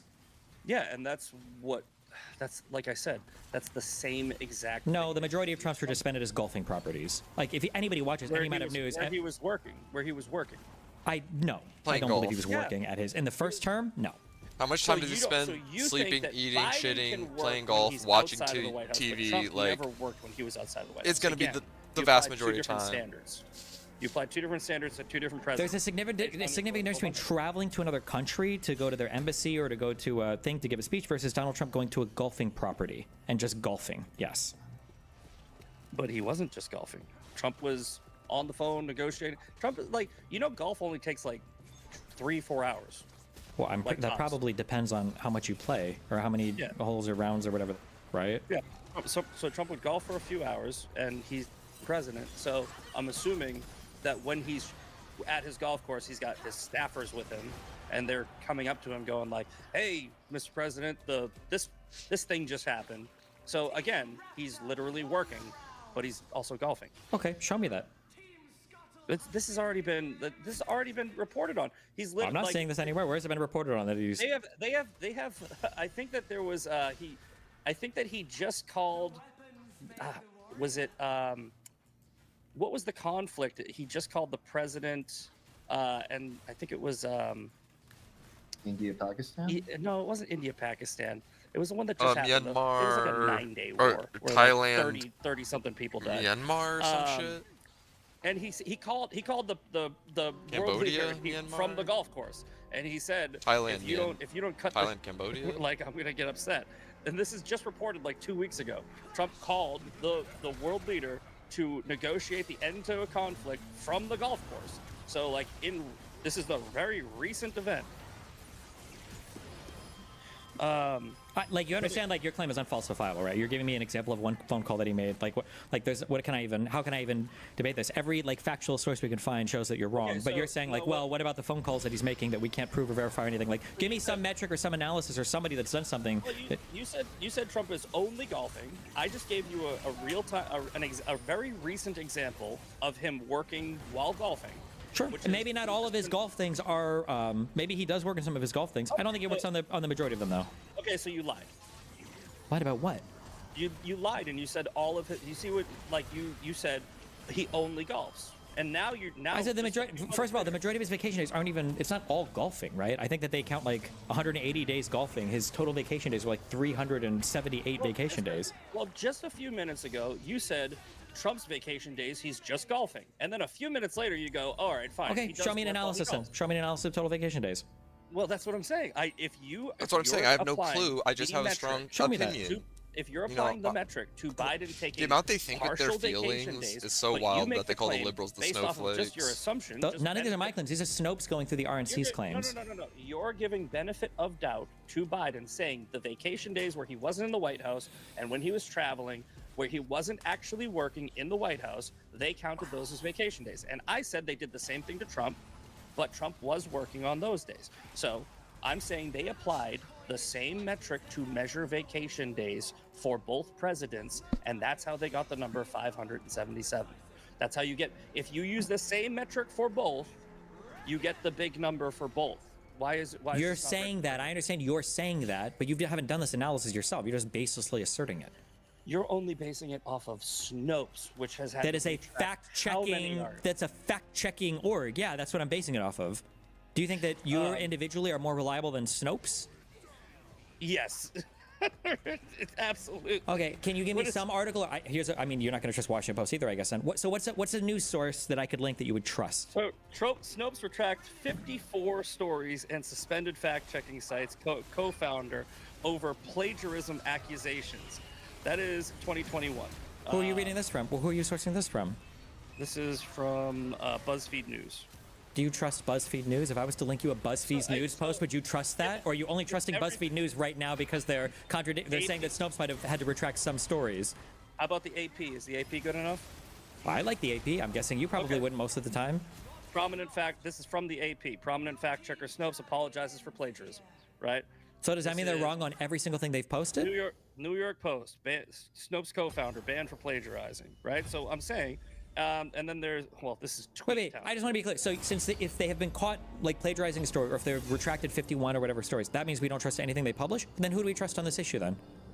So you're saying that a publication that has to retract 60 stories should be trusted? Out of how many stories did they publish? Well, what do you mean? Like, I'm saying... Hold on, wait. If they'd only published 100 stories and they retracted 61, do you agree that that's a lot worse than if they published like 1,000 stories and retracted 61? Or 10,000 stories, right? So isn't that kind of important to know? I think it's also important to know the co-founder had to make a public apology for plagiarism. That's a big one. Plagiarism doesn't necessarily mean that they are lying about anything, though. So it's not even really relevant to what we're talking about, right? The person who founded this site is a plagiarist. Right? Okay, and Fox News settled the largest defamation lawsuit of all corporate history, propagating a lie that Donald Trump himself and his campaign was propagating for the 2020 election around the Dominion election machines. If you want to play like who's the bigger liar, the Republican side loses 100%. Here's why your whataboutism bull tactic won't work. Fox News is fake news, so I am not going to. They were propagating stories from Trump and his campaign. Fox News lies. About Trump, it was Trump's lies, though. The Dominion lawsuit was Trump's lies. This isn't a gotcha. No, it's Fox News' lies. Wait, so Trump and Sidney Powell and Giuliani weren't all saying the Dominion Venezuelan voting machines weren't rigging the election? That didn't originate with Trump and his campaign? They offered their opinion. Fox News reported on it and took it too far. And no, they just copied what they said. Trump literally calls into Fox News like every other day. Trump's daughter-in-law works at Fox News now. This is a lying organization? Fox News made their own assertions, which is why they were. They didn't. They just copied it from Trump's campaign. But I just want to be clear. So Jean Pirro or whatever, she's like the DC prosecutor now. She's from Fox News. Hegseth, the head of our DOD, he's from Fox News. Donald Trump's daughter-in-law, she now works at Fox News. Donald Trump himself calls into Fox News. All of these Fox News hosts that are having like positions in the government now, this is a horrible organization. Donald Trump is hiring from it and working with it. And you're trusting Donald Trump's judgment here? No, I said that Fox News lies. Like they have lied. I'm not. It's mainstream media. The CNN lies, Fox News lies, MSNBC lies. So who do you trust? None of them. Dude, how do you get information about anything? I have to literally look at a bunch of different sources and then come to my own conclusion. It's this wild concept where I don't just blindly trust mainstream media. Walk me through, how can you go to a bunch of different sources if all of them are lying? So I think there was a recent poll, 70% of Americans do not trust the media. And you're surprised that I don't trust the media? I'm asking you, how do you ascertain the truthfulness of any claim if you think that all of them are lying? Why would reading a bunch of lies help you figure out the truth if it's all lies? I use common sense, critical thinking, and deductive reasoning. Give me an example of how you use common... No. This is really important. This is literally the most important thing. This is the most important thing.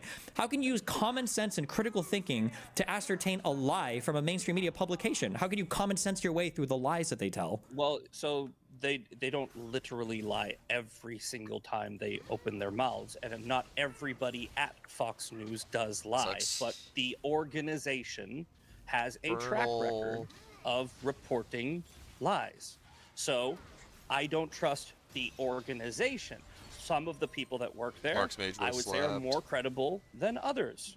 So who do you believe in Fox that's more credible? What are some of these people? In fact, you know what? Ironically, I'm not just saying this because Trump hired him, but I think Pete Hegseth was an honest actor. I think Will Cain is a very honest reporter.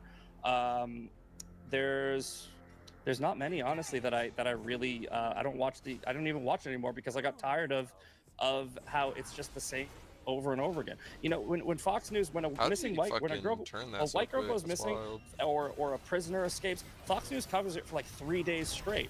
I want to hear other stories that are going on in the world, so I don't even watch it anymore. So, but I think it's funny how you're saying you do trust the media, because this is a 70-30 issue in the country, and you're part of the 30.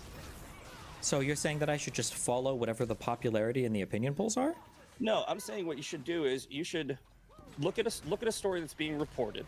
Okay, here's what I do. I actually do. This is the whole premise of my podcast. It's called the Daily Breakdown. I literally take news articles from all of these sites, How do you get over there so fast? That's wild. That's probably bull. And then I give critical thinking, and I do research, and I give my own opinions based on that research onto what the actual truth might be.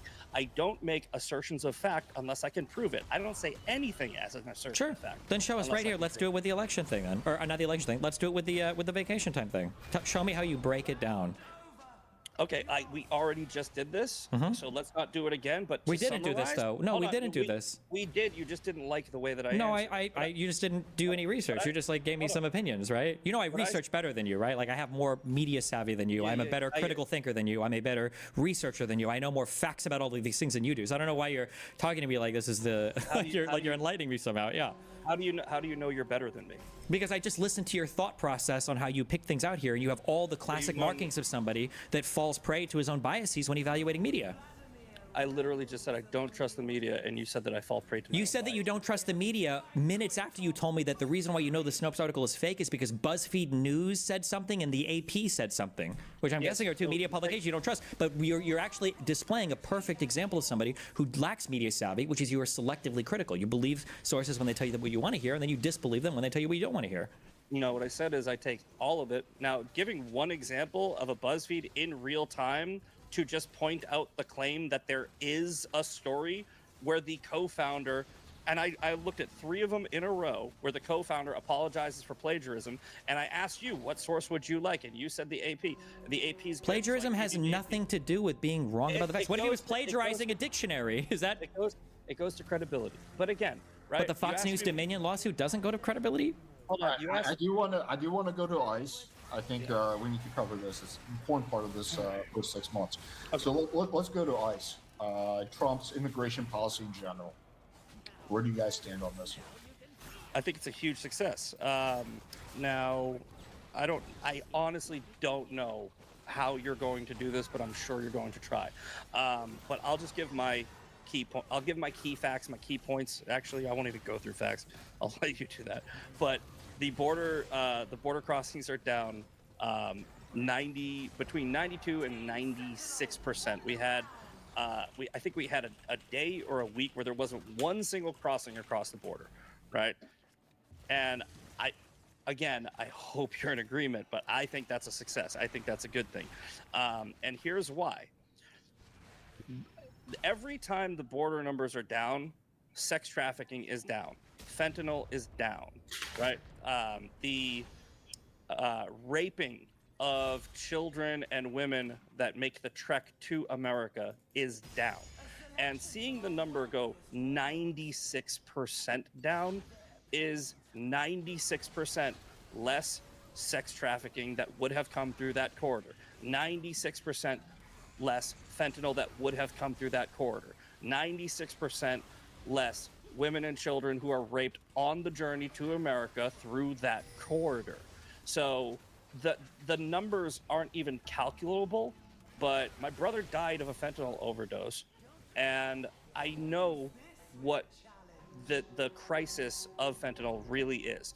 Another, and I know this isn't related, but just real quick, forcing Mexico and Canada to address the fentanyl crisis, which is kind of related, is also very important to me. I think that's a huge success. I think that's a huge problem. But as far as ICE arresting illegals, getting them out of the country, deporting them, SCOTUS ruling in favor of Donald Trump that he has the authority to do so, I think every illegal immigrant that is not in this country who is breaking the law is also another potential crime that could take place, and that's down. So all in all, I just think it's amazing, and it's down. One follow-up question before we go to Destiny. What's your stance on legal immigrants being also arrested? If I understand that there have been some mistakes, and I don't think that I can defend them, so I won't. Mistakes happen. I hope that the administration has as few mistakes as possible and corrects them, which I have seen them do. And I think that it's kind of baked into the cake, and I don't like it, but I also don't think that you can halt all of these operations, which are, again, a massive success, because if you look at it as what I just said, 96% less sex trafficking, 96% less fentanyl, and you say, but what happens if they arrest one or two people by accident, and then they figure it out and they let them go? They definitely inconvenienced these people. They definitely, those people should definitely be able to sue the federal government, and I hope they win. But those mistakes have been made, and I think that they are few. So you can harp on them, but I'm not going to try to say that they were a good thing. So, yeah. All right, let's let Destiny respond. Yeah, I mean, there is no fentanyl crisis at the Canadian-U.S. border. I think Trump obviously just said that because he wanted to control the borders of both North and South more. Via executive order, he has shut down a lot of the entrance to the southern border, which I guess is good. It'd be nice if there was some legislation there, so it would be a little bit more sticky than just a president being able to come in and add and remove, whatever arbitrary caps he wants to set on the border. I don't know if that helps much with fentanyl. I mean, according to the CBP's own website, over 90% of the fentanyl that comes into the United States seems to be coming from like U.S. citizens or U.S. vehicles that are driving it through. So I don't know if a reduction in illegal immigration actually reduces the amount of illegal fentanyl coming into the country. But yeah, I mean, Trump can have his win on the border by shutting it down via executive action. It'd be nice if we actually had more legislation to deal with the actual immigration problems for real, but if all we can do is EOs because he's an ineffective leader, then all we can do is EOs. And then I think that his weaponization of ICE and everything in the United States is making Americans hate probably everything having to do with immigration enforcement more than would be necessary. But again, Donald Trump is an ineffective leader who can't seem to make agreements or deals or work with anybody in Congress or any of the governors that aren't already in his pocket. So, were you against the sweeping EOs that Biden signed on his first 100 days in office? Which ones? All of them. He signed, I think there was over 51 in the first month. I would need an example of an EO that I disagree with. No, I'm saying, you just said that if Trump wants to rule through executive order, I guess. So the reason why I said that is because typically the border itself is in the purview of Congress to pass legislation when it comes to figuring out what the immigration policy should be. Donald Trump is declaring national emergencies to get around using Congress. That's why I'm opposed to him using it. I'm not just opposed to an EO blanket. I'm opposed to ones that I think are illegal. Okay. Where do you guys stand on, for example, let's take a look at DICON. We have lots of cases of nonviolent, some legal immigrants, some illegal immigrants. We're talking about nonviolent people who haven't committed a crime, being sent to DICON, which is essentially... Introducing Penn Station's Penn Pairs for $7.99. A tree, oh yeah, of grilled subs paired with fresh cut fries. Your choice of chicken teriyaki, pizza, or chicken cordon bleu for just $7.99. You craving what I'm craving? Penn Station, love your sub. Known as you go in, you never come out type of place. I watched a documentary on that place, and it is honestly scary. You get 1 hour of exercise per week. You are not allowed to talk. You can't, you have to kind of sit down in the fetal position. There's 80 people in one cell. It is honestly a nightmare. Take the worst prison in America and it doesn't even come close, right? What is your guys' take on, people who are not even from El Salvador being sent to El Salvador? That's prison specifically, especially ones who didn't commit a crime. First of all, I think the Supreme Court ruled with Trump that he can send illegal immigrants wherever he wants. And as to my answer to that is, I think that every person in this country who is here illegally knows they're here illegally, and they know the law. And I think that Trump has gone above and beyond to give them an opportunity not to be sent to that horrible place, where he said, I will pay you upwards of $1,000 a day, or sorry, $1,000 a person to self-deport and leave. And over 1 million people have already done so. The people who haven't, they know they are breaking the law, and they know that that's a place that they can go if they get caught. If I if I move to Italy, if I go to Italy on vacation and I just think I like it better there, right? And I just don't leave. I don't leave, and I get a fake social security card, if whatever they got over there. I start a business and I contribute to their economy, and I don't hurt anybody and I don't break any laws. But then 20 years later, they catch me. I'm an illegal immigrant over there. I decided to do something. I broke the law, and I should have to pay for it. So, yeah, no, I'm sorry. I don't feel bad for them at all. They know they're breaking the law. They know they're criminals. Okay, Destiny. What's the question?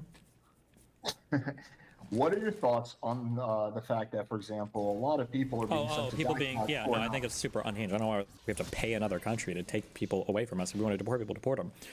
I just think that's mega cringe. A lot of people won't. The problem is a lot of other countries won't.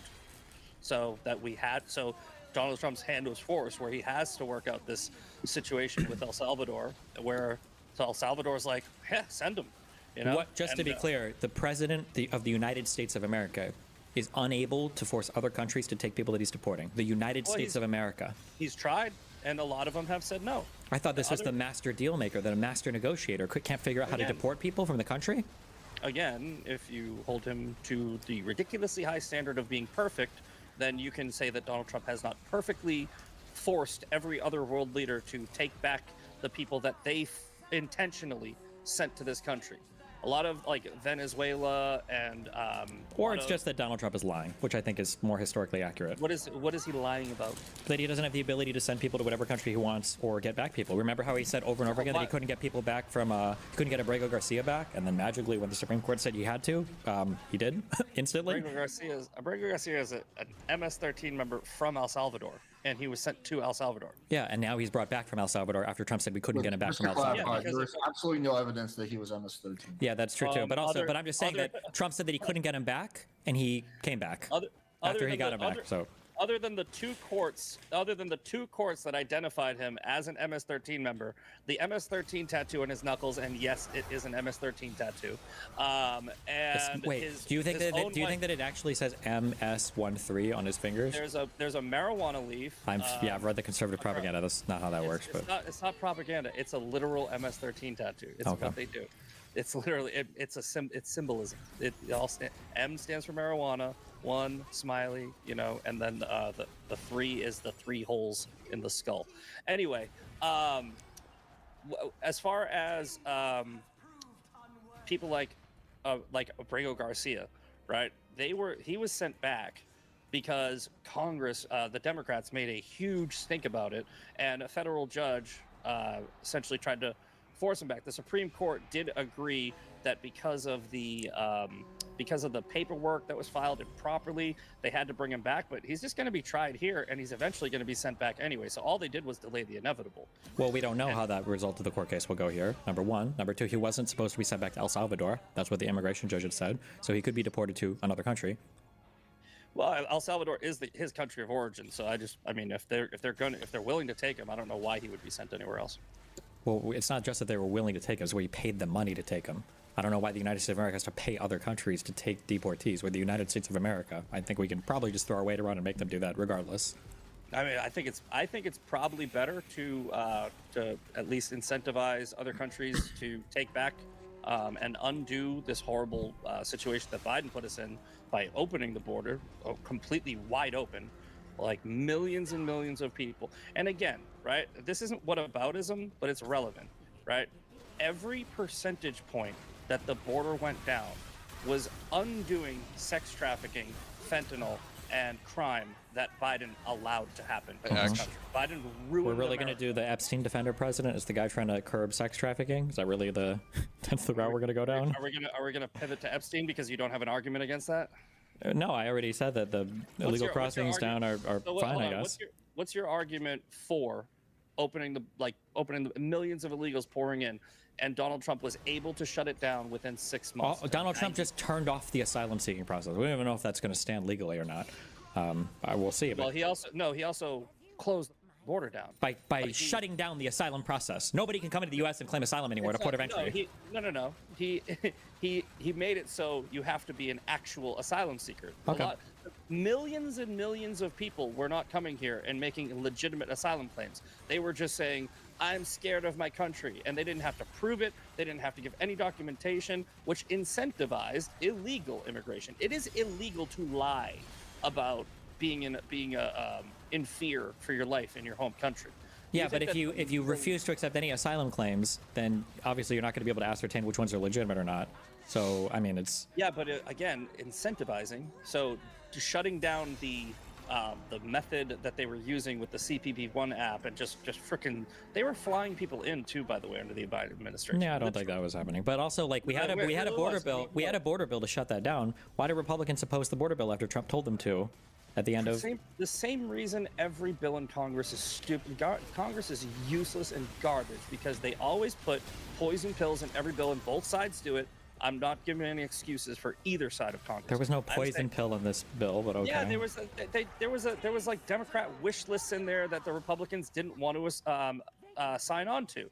So what happens with both sides, by the way, so try not to come at me for this because I'm saying my side does it too, is when they write legislation, they write in a bunch of, and then they go, all right, let's try to sneak in our wish list. I think the border bill was just a border bill. That was it. There were no. The border bill had other. No, it didn't. Republicans tried to make it have other, and then when they tried to tie it to the Ukraine stuff. But... So there was two versions of the border bill. Initially, it did have funding for Ukraine, funding for Israel, funding for Taiwan. But then, that was with the Republicans' insistence, though. That was at the Republicans' insistence. But then it got separated out.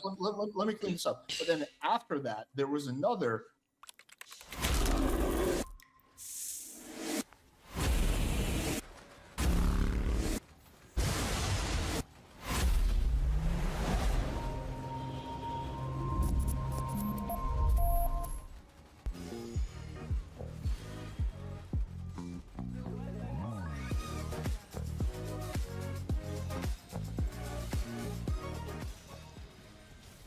Proposed border bill that did not have all of that. So but that even both actually correct. Even that border bill, even the revised one, was garbage. It let 5,000 people in a day. That's not a border bill. It didn't actually. I don't want to get involved too much, but it didn't actually let five. It said that up until, so if you hit 5,000 border crossings, then 5,000 encounters at the border, then the border would get shut down. So it didn't say that 5,000 people could get in. It said that once you hit 5,000 encounters, the border shuts down. But those people that are countered are still subject to, whatever. I honestly, I'm not. You've been actually a very fair moderator, so I think that's a fair point to jump in on, and I'll address it real quick. What you're basically saying is, right, that they put a border bill together that says we have the ability to shut down the border, but we won't do it until 5,000 people cross the border. In my mind, that means 5,000 encounters. 5,000 encounters. Yeah. What that means to me is we will now wait for 5,001 before we do our job. And Republicans are like, why not just do it at 1?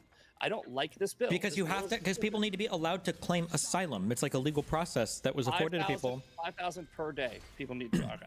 Well, no, it was if the encounters got too high, they had the ability to shut down the border. Do you think it's better for the president to do everything and not have Congress involved at all? Would you, if Donald Trump tomorrow said he was going to abolish Congress and just want to do everything on his own with his administration, would you support that?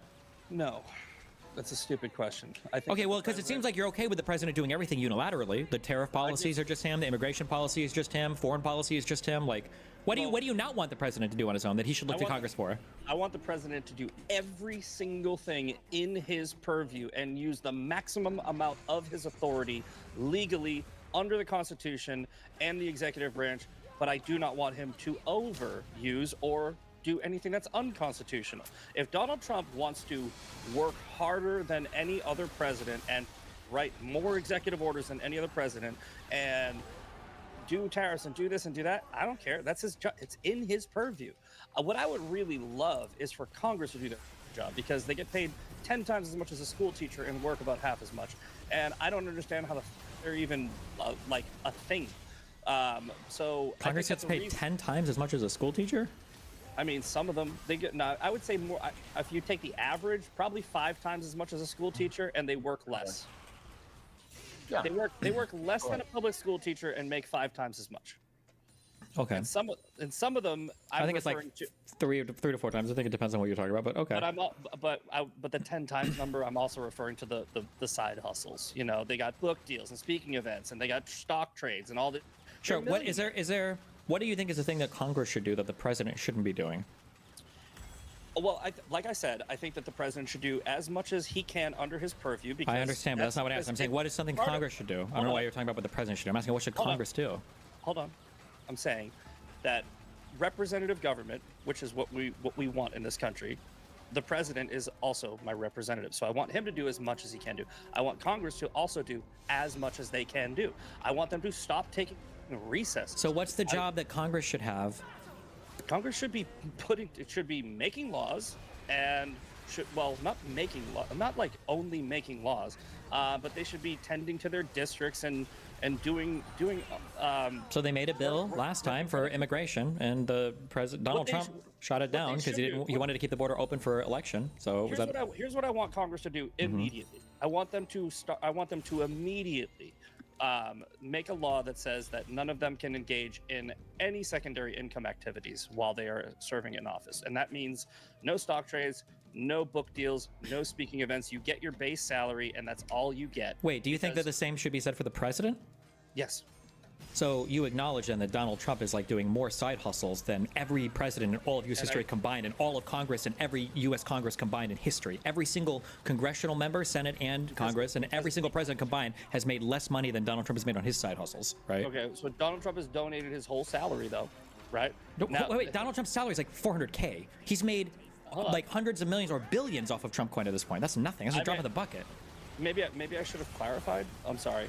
I mean related to Congress, right? Like, I don't think they should have any speaking engagements, book deals while they are working in Congress. If they have a private, like I don't think that MTG, who's a moron, by the way, we'll agree on that, should have to give up her construction business because she joined Congress. No, I'm not saying that. I'm saying I don't think that they should be able to have side hustles while in Congress. Like, they shouldn't be able to go and do speaking engagements. They shouldn't be able to trade stocks because they have insider information. They shouldn't be able to do certain So what about the president of the United States having a huge control of a crypto coin that anybody can secretly? I've criticized him for that. Not just criticize. That's like a horrible thing, right? It's not that bad. He's again that he could be hosting $1 million dinners and getting donations anonymously through that crypto coin. That's not that bad. Well, he could be, but that would be a huge violation. And if he did that, didn't he literally have a special crypto dinner where like the top 50 Trump coin holders were allowed to attend? Didn't he literally actually do that? But if they were just buying the crypto coin on their own, and then he was like, yeah, you can come to a dinner. I don't know. I don't even know what you're talking about. Oh, okay. No, wait. Hold on. This is the standard conservative go-to is like, I don't know anything about the most corrupt president in history. It's kind of crazy that you wouldn't know that the president said the top holders of this crypto coin, I'm going to invite the top like 30 or 40 or 50 of you to come and have like a special little dinner with me. That's kind of strange. You wouldn't know about that. But the most corrupt president in history. I think the last president literally went to Ukraine and said, if you don't fire the prosecutor that is investigating my son for corruption, I will not give you $1 billion of taxpayer money. So why do you think Biden said publicly when he was on stage that he was pressuring Ukraine to fire Shokov? Why do you think he said that? Because they wanted him fired. I don't give a. Because the entire world. Because he was a corrupt prosecutor. On camera. Yes. According to Biden, right? No. According to all of Europe and according to Ukraine, that's why he got fired. On camera, according to Ukraine, one of the most corrupt nations in the world. That was the whole reason why they were pressuring Ukraine to move in a less corrupt direction. Yes, there was loans and there was money being made available to Ukraine on the contingency that they clean up their system. Yes. Listen, I don't even give it your logic, right? Here's the deal. Biden on camera admitted to bribery. It wasn't bribery, though. What do you mean, admitted to bribery? Absolutely bribery. If you say, I walked into a world leader's office and said, yep, I will withhold taxpayer dollars, which he doesn't have the authority to do. He did have the authority to do it. That was the whole deal. The deal was that the United States had made available preferential loans to Ukraine that as long as they followed all of the guidelines set forth with deals that were also negotiated with the EU, that they could have money available to them to fix up their system. And firing corruption and getting rid of corruption was part of the agreement. Yes, that's why do you think he felt comfortable saying this on a world stage? And it is just a coincidence that prosecutor was investigating Biden's son. Technically, well, he wasn't investigating Biden's son. One of the open investigations investigations was into Burisma, but there were lots of open investigations. And this investigation had been dead for years. There wasn't even good evidence that like anything was even going on here. Like at the end of the day, Hunter brought back maybe what, $5 to $10 million of payments from Burisma. Donald Trump makes that in a day with his crypto coin. Like what? Yeah, it's not even remotely comparable.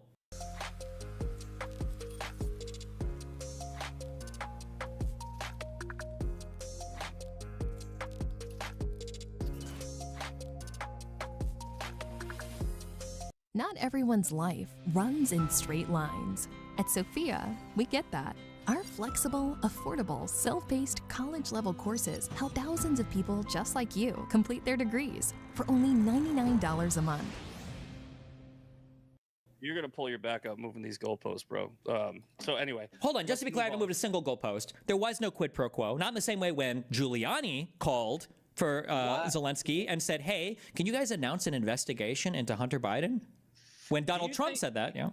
Do you think that a president that is not engaging in corruption would have to pardon his entire family, pre-pardon them for crimes that apparently they didn't commit? If he felt like they were being corruptly investigated by the other side, then they might do that.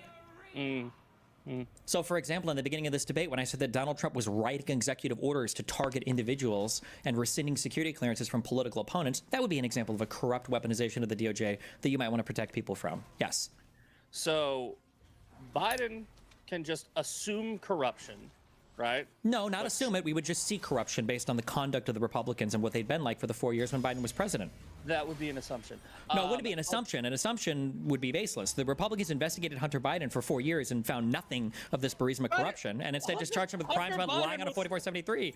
Hunter Biden was convicted of a felony. What the fuck are you talking about? The felony was lying on a 4473 about doing drugs while buying a gun. You know that nobody gets charged with this crime, right? This is not like a crime that you charge people with, right? I understand, but it goes to character. Goes to character? What? Yeah, They say the same thing about Joe Biden. Donald Trump was 34-time convicted felon. He's got a way worse character than Hunter Biden then. Easy, I'll take that, fine. So, Hunter Biden also wasn't even in part of the government. He wasn't president of the United States. Donald Trump puts all of his family members all over the government and media. Okay, so let's go back to, I think we're doing the thing again. Right. What was the original claim? Okay, so the claim was the crypto thing, right? I don't think that Trump should engage in the crypto thing, but it also goes back to the argument I made on why he can engage in lawsuits, right? He's also a private citizen while being president of the United States, or he has the same rights as a private citizen. So legally, he can do it, right? Do I think it's well, legally, Biden can pardon anybody he wants. That's fine too, right? Yeah, you're right. He can. I just asked you the reason, and you give the most amount of leeway to your side. I don't give any leeway. I just look at the facts. It's very easy to just look at the facts. Yeah. So you look at the facts that Biden presumed that he made an assumption that the Trump administration was going to have a corrupt DOJ that was going to go after his family, so he just blanket pardoned all of them. Which they've done. Donald Trump literally says he wishes he could go after all the J6 Select Committee people, but he can't because they were pardoned. Let me finish my point. Please don't interrupt. I don't interrupt you. All right. So Biden presumed that there was going to be a corrupt administration, and under that assumption, right, he pardoned his whole family and then some random people in his circle. But Trump cannot assume that the pollsters and the other people are corrupt based off of the behavior that Donald Trump is making an assumption. Yeah. Right. So because there's evidence for one thing. Because there's evidence for one thing and there's not evidence for the other thing. Let's let him finish. Okay. I know you can't stop interrupting me. So my point is, right, you have two sets of standards, right? Whereas I have tried to give the same set of standards, just like we did with the vacation days. I'm giving the same leeway to both and saying that both of the numbers were days where both presidents probably weren't really taking a full vacation, but both people who counted these vacation days counted them high, right? And that's where I went. I gave Biden the credit and Trump the credit, equal credit. What you do is you give one side credit and then not the other. It's clear. So, I mean, if you can make that make sense to me, please do.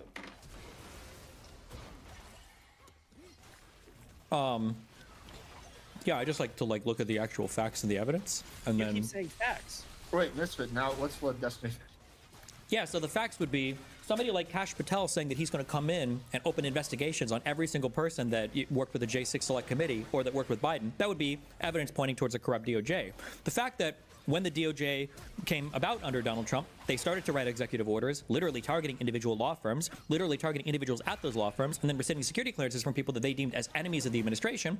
That would be evidence towards corrupt intent. When you look at Donald Trump in his first term, and he fired Comey because he was trying to obstruct the investigation into his campaign, when he begged Jeff Sessions to recuse himself, or I'm sorry, not to recuse himself, but to also to end the investigation in his campaign, when Mueller had to be appointed as a special prosecutor because Trump was trying so hard to obstruct him as much as he can, and then when Donald Trump literally pardoned every single person that helped that obstruction happen, people like Roger Stone, people like Manafort, I think that all goes to evidence of a corrupt intent from the DOJ and from Donald Trump. I don't think you saw any of this under Biden. While Biden was president, there were literally 2 special counsels running against him the entire time. One for the secret documents or whatever, and then another one for his son that lasted for years and years. The Republicans promised that they were going to prove the Burisma link. They never did. They had nothing. Not only did they not prove it, but the guy that initially informed on the FBI saying there was a link between Hunter Biden and Burisma and doing improper deals, that guy admitted to lying about everything. And he's currently, right now, convicted for lying to the FBI, which was the whole origination point of that Burisma false dealings thing.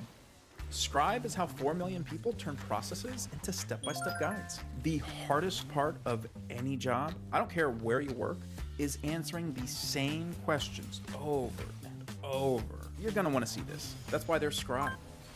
So you think that going after your political opponents with the justice system is corrupt intent? If you have no reason to do so, yes. Well, hold on. No. You just said this shows corrupt intent. Now, which administration was Donald Trump indicted under? Yeah, Donald Trump was indicted when Biden was in office. Yes. So you think that Biden had corrupt intent by going after Donald Trump? Donald Trump was indicted by a special prosecutor, not directly under Biden's control, Jack Smith. Not directly under Biden's control, but under Biden's DOJ, correct? But Biden's DOJ appointed a special prosecutor so that it wouldn't, and Merrick Garland himself didn't operate under Biden's control directly. Okay, but it was Biden's Department of Justice. He is the top dog. No, because Democrats don't run the DOJ that way. They don't give orders like Donald Trump does to his DOJ. That's why there's no evidence whatsoever of Biden controlling Merrick Garland. I know you want to simplify it because you don't like to get into the facts. Yeah, but that's the reality. The country runs the same. No, it doesn't. No, not when there's somebody corrupt and authoritarian like Donald Trump. No, it doesn't run the same. It's very different. There it is. The isms are coming up. So authoritarian is not an ism. You mean authoritarianism? Yes. All right. Yes. Whatever. Doesn't matter. Look, this is again the double standard that you have. Yes, because I'm looking at the facts, and you just want to not look at any of the facts. I understand. You just keep saying fact. You are saying my opinion is a fact. That's what you are saying. You keep on saying. I'm sorry. Which indictment? Let's go over the indictments. Which indictment against Donald Trump was unfair? Do you want to get into the facts of any of them, or do you just want to say that? Oh, you just want to be vague in general. Go ahead. You're doing that interrupting again. You should stop that. Okay. So you are saying I have an opinion about Donald Trump, and then you say I'm just looking at the facts, right? You are not presenting facts, right? You are presenting your opinion. You are saying Donald Trump's Department of Justice is corrupt because they might go after their political opponents, or they did write executive orders against lawyers. But you are giving credit to Biden, saying he is presuming that there is his Department of Justice had a special counsel that was hired under his, and then you say the Department of Justice doesn't run the same way under a Democrat than it does a Republican. Correct. Right? Because I have evidence of that. Wait, Destiny, let's learn. But what I'm saying is the structure of the system, right? Now there is separation of powers. You are correct there, right? But Biden's DOJ, Biden is the top of the executive branch, but he is the boss of Merrick Garland, right? And Merrick Garland is the boss of the Department of Justice, right? So it is a structure where Biden is the last person you answer to. No. Correct? No. Yes. No. There's different theories. This was the whole point of the... Let's let Destiny respond. Yeah, the whole point of the Trump admin was this unitary executive theory, the idea that the president of the United States can directly control and tell attorney generals what he wants them to do directly. It was a huge issue in his first term. It's why Barr quit. It's why he had so many issues with his attorney generals, because he's trying to direct them to do things that they might not wanted to do. And the DOJ is seen historically as having some separation from the president, because you don't want the president to be in direct control like that. It's very scary. But that's why he chose this time a sycophant like Pam Bondi, who is taking orders directly from him, and you can see that from top to bottom. You never saw that. You never saw Biden ordering Merrick Garland to do something. If that was the case, you would have never had the Her report. How do you know? Because Merrick Garland never said it, because there were no reports verifying this ever, and because Merrick Garland appointed a special prosecutor that literally investigated Biden for lost security documents or for classified information. That's where the whole Her report came from. Did Biden pardon Merrick Garland? Pre-pardon him? Was he one of them? I'm not sure, but I'm just saying there's no evidence. There's no evidence whatsoever that he. So you're saying because Merrick Garland never came out and admitted to corruption that he might have been taking part in, that the lack of evidence is proof that they never did anything. I'm saying there's no evidence of it, and there's plenty of evidence of Trump doing it openly. There is no evidence right now that the guy who cuts my hair is a pedophile. He might be a pedophile, though. Like, it's a possibility, right? So, like, there's no evidence that just because you haven't seen evidence doesn't mean it's not happening. What I'm saying is if the standard you apply to Donald Trump, which is he gives orders to his attorney general, who then directs the Department of Justice to do certain things, that means that you can presume that it is a possibility that Biden did the same thing you're accusing Trump of. Yes, if I had no critical ability to analyze media, then I would say that. But if I looked at the facts, if I looked at all the reports, if I looked at stuff from the White House, there's been a lot of stuff that's leaked from both White Houses. Jake Tapper wrote his whole book attacking Biden, and plenty of people in the Biden White House had their opinions on how things ran. Nobody has ever said that Biden was directing Merrick Garland. That's just never been the case. There's no evidence of that whatsoever.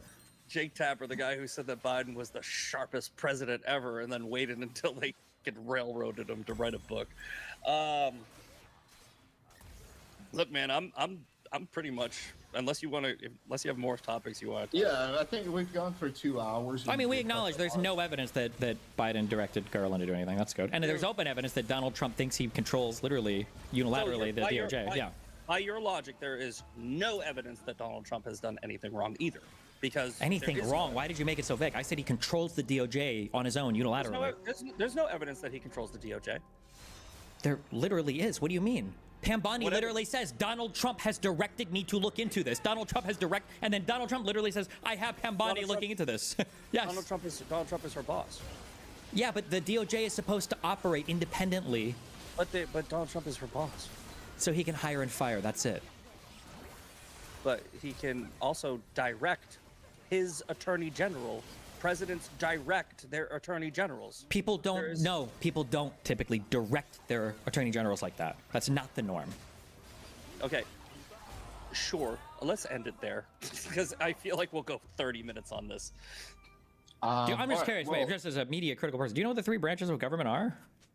Yeah, the judiciary, executive, and legislative. Okay, good job. A+. All right, let's go to closing statements. So since Destiny went first, then I think Misfit, you should go first for the closing statement. Sure. Say whatever you need, and go ahead.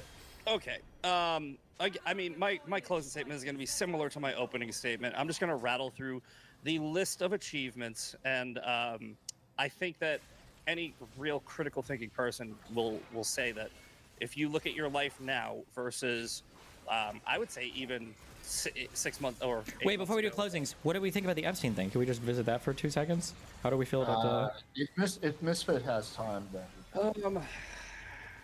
Yeah, I guess. I mean. Okay, let's limit it to like 5-ish minutes. But I'm just curious. It seems like the Epstein thing is a pretty big fumble. Yeah, Pam Bondi should be fired.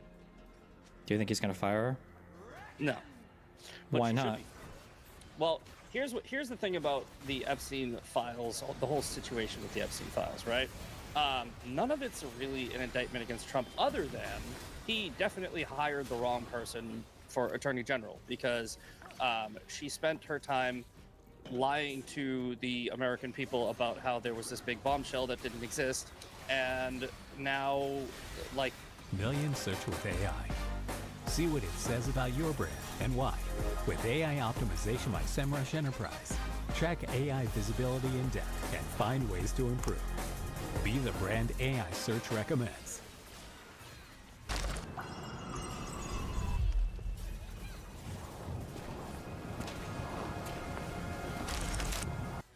Now that there's a big nothing burger, it's a bad reflection on Trump. So she should be fired on that alone. What about the evidence that the FBI was like pointing out like where Donald Trump is coming up in the Epstein files and then filtering that information up to Pam Bondi?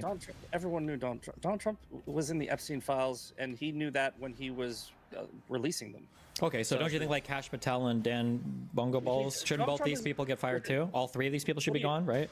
What do you mean? Hold on. Wasn't Kash Patel and Don Bongino, weren't they also saying that there is like huge information that they were going to be able to release? Before they were in office, before they were in the administration and actually saw the lack of evidence, they made a presumption that there was evidence there that I believe was already destroyed. And I don't think that anybody on your side has any credible argument for the Epstein files when Biden had 4 years to release the Epstein files. Wait, why didn't maybe Donald Trump destroyed them all? When Epstein died, when he was president of the United States in 2019?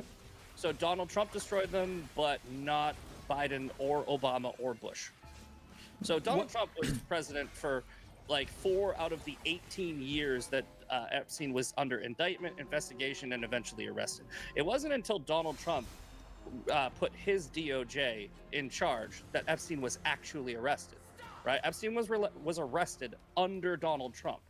Doesn't that hurt? Yeah, so if he was arrested under Donald Trump, put into jail, and then died in prison, in a federal prison, and now, so how would Biden even have the chance to destroy any files? Seems like this is all under Donald Trump's supervision. Maybe Donald Trump was protecting himself?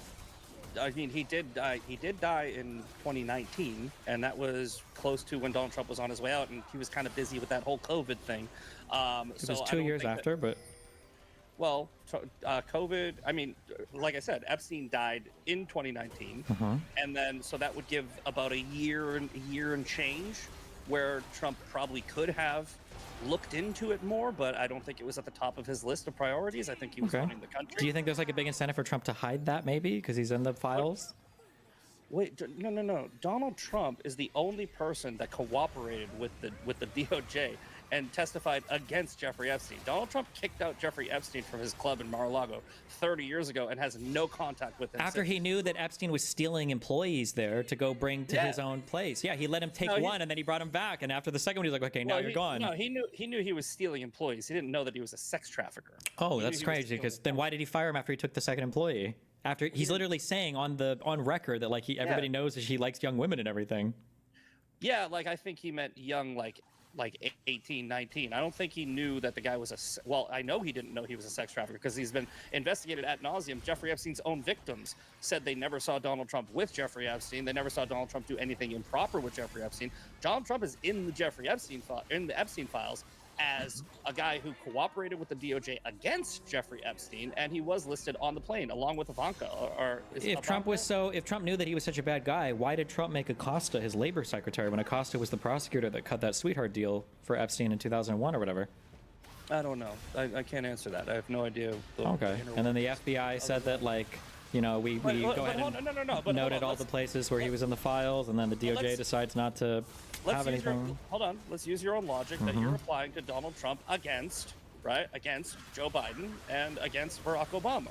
Joe Biden and Barack Obama are very good friends with the Clintons, and Bill Clinton was on the Epstein plane 27 times. He was on the island. There was a painting of Bill Clinton in a blue dress and red high heels in the building where they were kids. So you can put two and two together and create Donald Trump's a pedophile, but you can't even remotely entertain the idea that Biden or Obama, who had way more time, could have destroyed evidence to protect their social circle.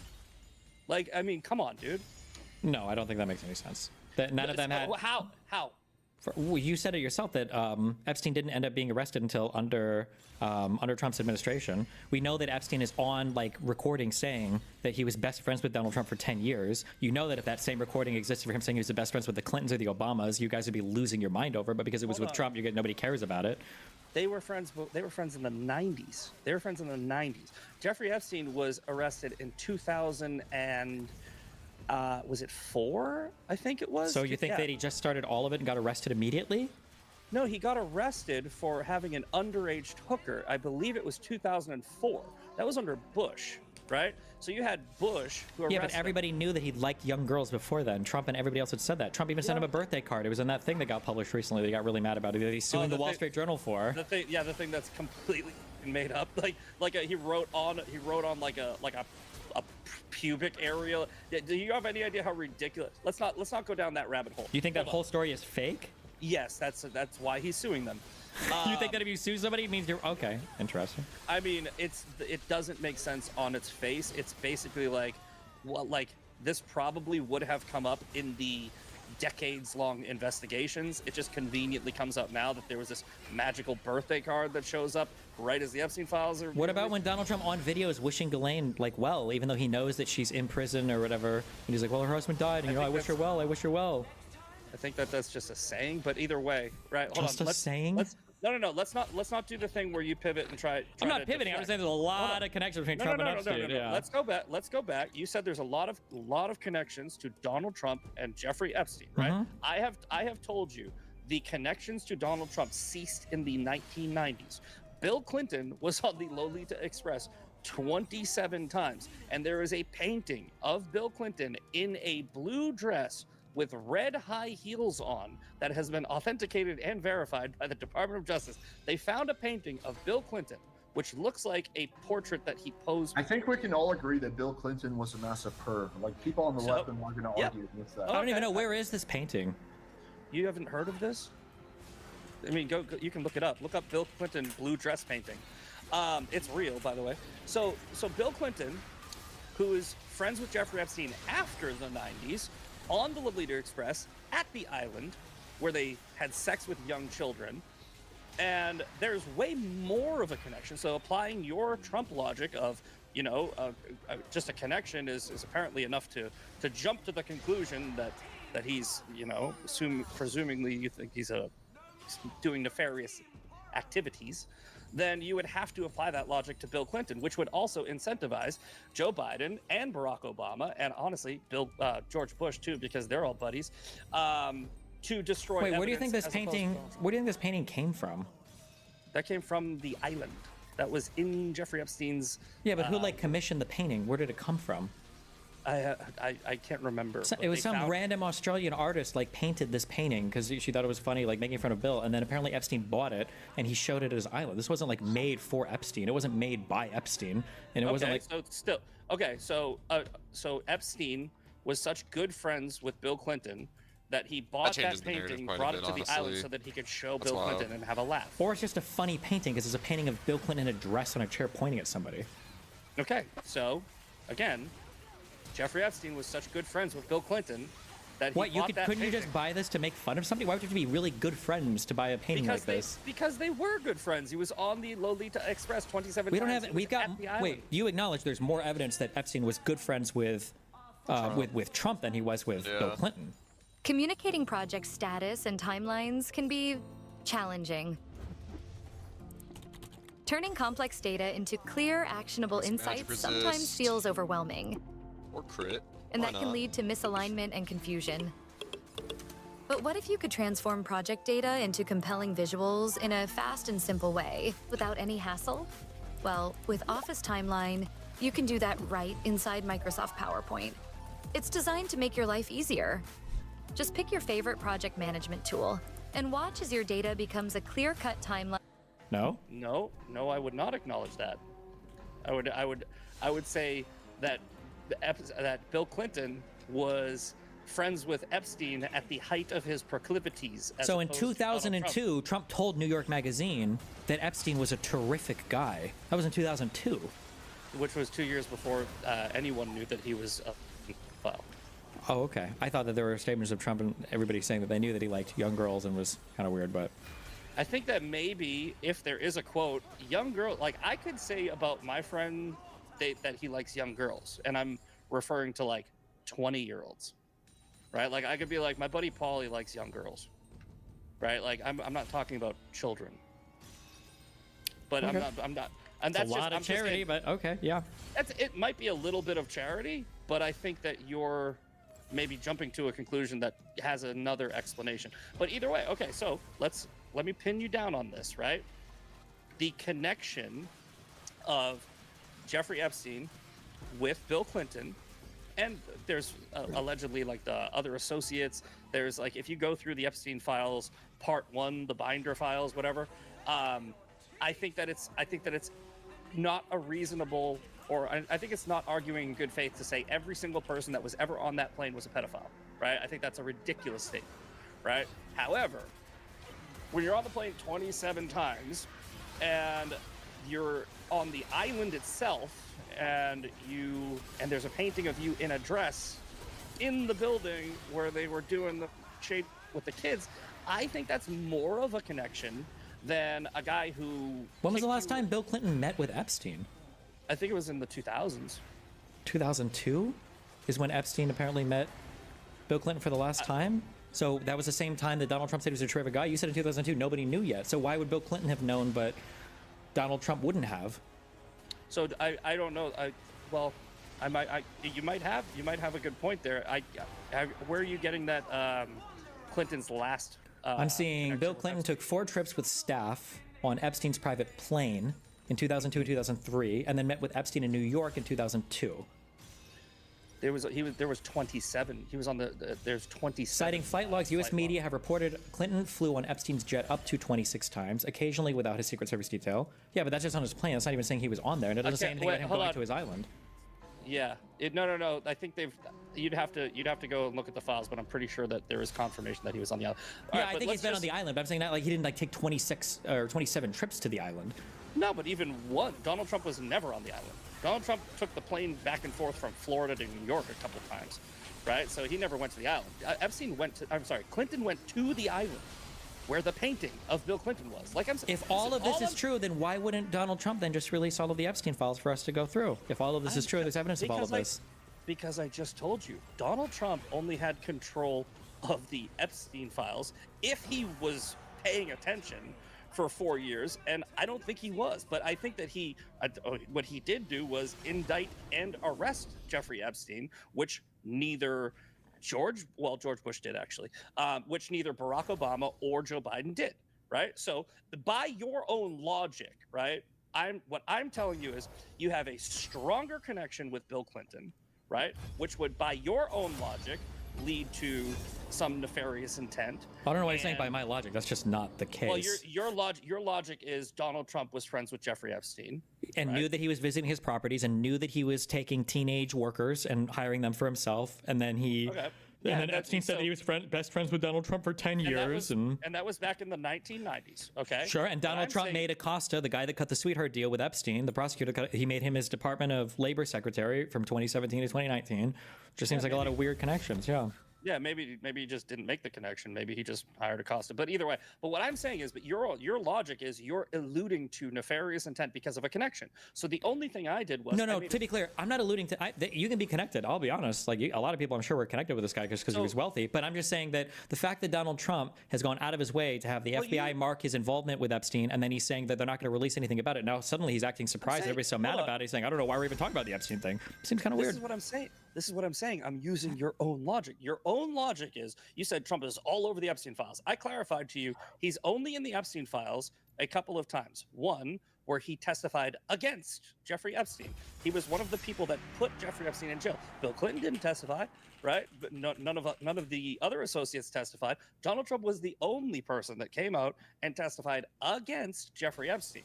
So there's that. When did he testify against Epstein? What is this about? Which arrest? I believe it was after the 2004 arrest. I believe it was after the underage prostitute. So you said he testified in that criminal proceeding? He testified again, I believe he he gave a statement to the authorities. He might not have actually testified. I just fact-checked it. No, there was no testimony. He gave testimony. I'm sorry. He gave testimony. He did not testify. And that's confirmed by the DOJ. The DOJ is... Wait, gave testimony where? For what? I don't think this happened ever. I don't think he ever was interviewed or deposed or gave any statements about Epstein to any... He did. I guarantee it. I am 1,000% sure on this. So... But Donald Trump is in the Epstein files as I'm sorry, when I said testify, it sounded like I meant in court. He was interviewed by the DOJ, and this is all public record. You can actually look up the testimony. He talks to the DOJ when they were investigating him. I don't think this ever happened. Oh, I guarantee you it did. Okay. Let me ask here. Did...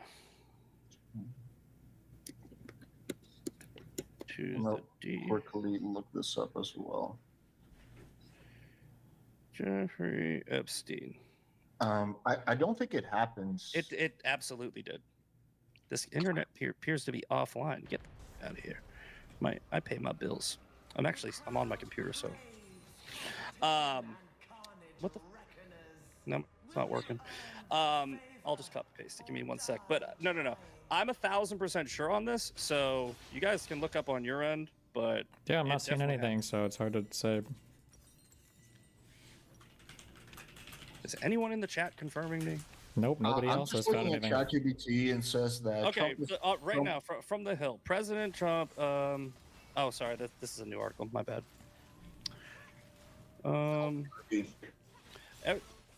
Epstein grand jury testimony only contains two. One of these is really good. Again, a new story. He's just all over. That's right. You said you were critically analyzing media, and you can see through the bull. So. Yeah. Trump gives interview. Try interview. All.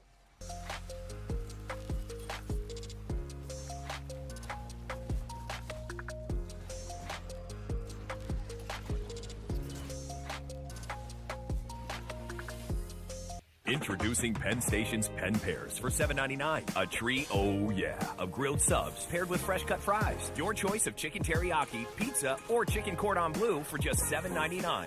You craving what I'm craving? Penn Station, love your sub.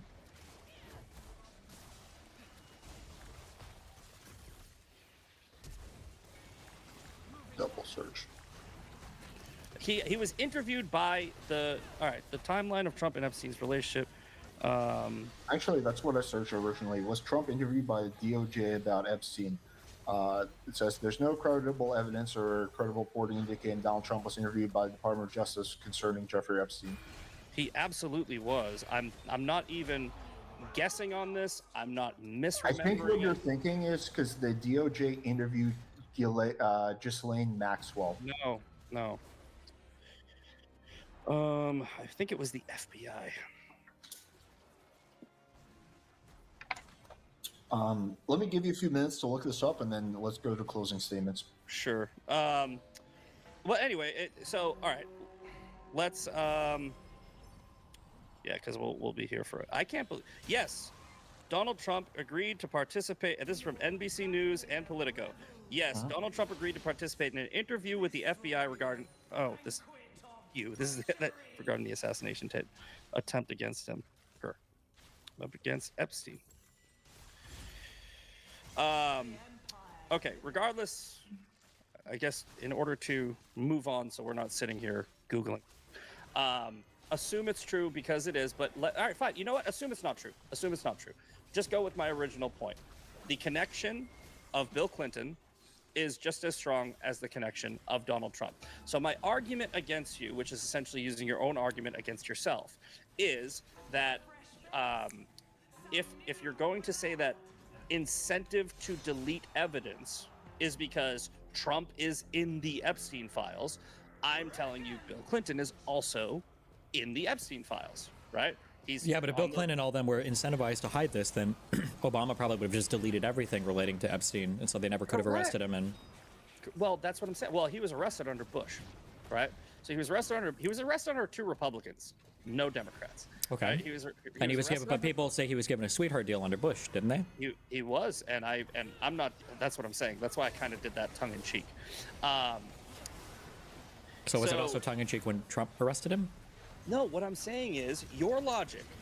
Trump. You said Trump. You keep saying my logic, but you're not citing why I'm saying they have a close connection. There is no Epstein phone call saying he was personal best friends with Bill Clinton or Barack Obama or anybody else for 10 years, right? Yeah, but Donald Trump, you're talking about 30 years ago, right? Or now it's more like 30. I don't think Epstein became a pedophile when he turned like 58. I don't think he just like transformed into that.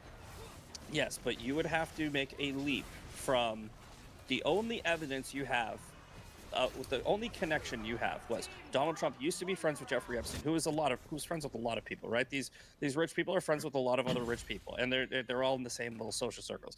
Doesn't mean they know what's going on in their personal life.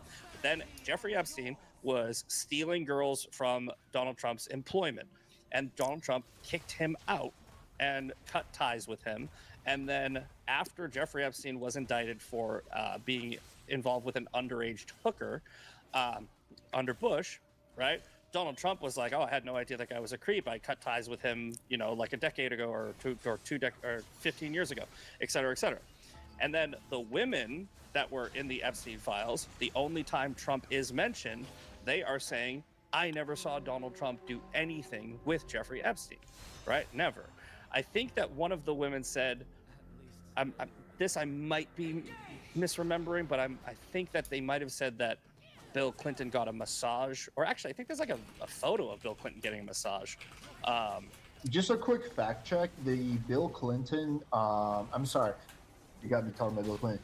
The Jeffrey Epstein saying that, the audio recording were saying that Trump was his best friend, that was recorded in 2017.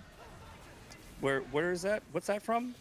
My source is ChatGPT. It was recorded by Michael Wolff. But anyway, I'm gonna finish my final point here, right? Because again, go ahead. What I'm saying is the connection of friends with Jeffrey Epstein is evidence that you would have some incentive to destroy evidence, right? Would apply to Trump, like by your logic, but it would also apply to both Biden and Obama. Trying to breathe the only my water. difference is Biden and Obama didn't arrest Jeffrey Epstein, but Trump did. Biden and Obama didn't testify against. If Ghislaine Maxwell gets released right now under Trump, would you agree that that's really bad and highly sus? That would be absolutely horrible, and I've already made a public statement. I go, if she is going to roll over on everybody and give all of the evidence, at max, you should put her in a better facility, which she's already doing. So I think that it's already happening. At maximum, you put her in a better facility and maybe take some time off her sentence, maybe. But no, you do not let a sex trafficking madam go as a trade-off. And if he does that, you can screen record this because I am going to say it publicly.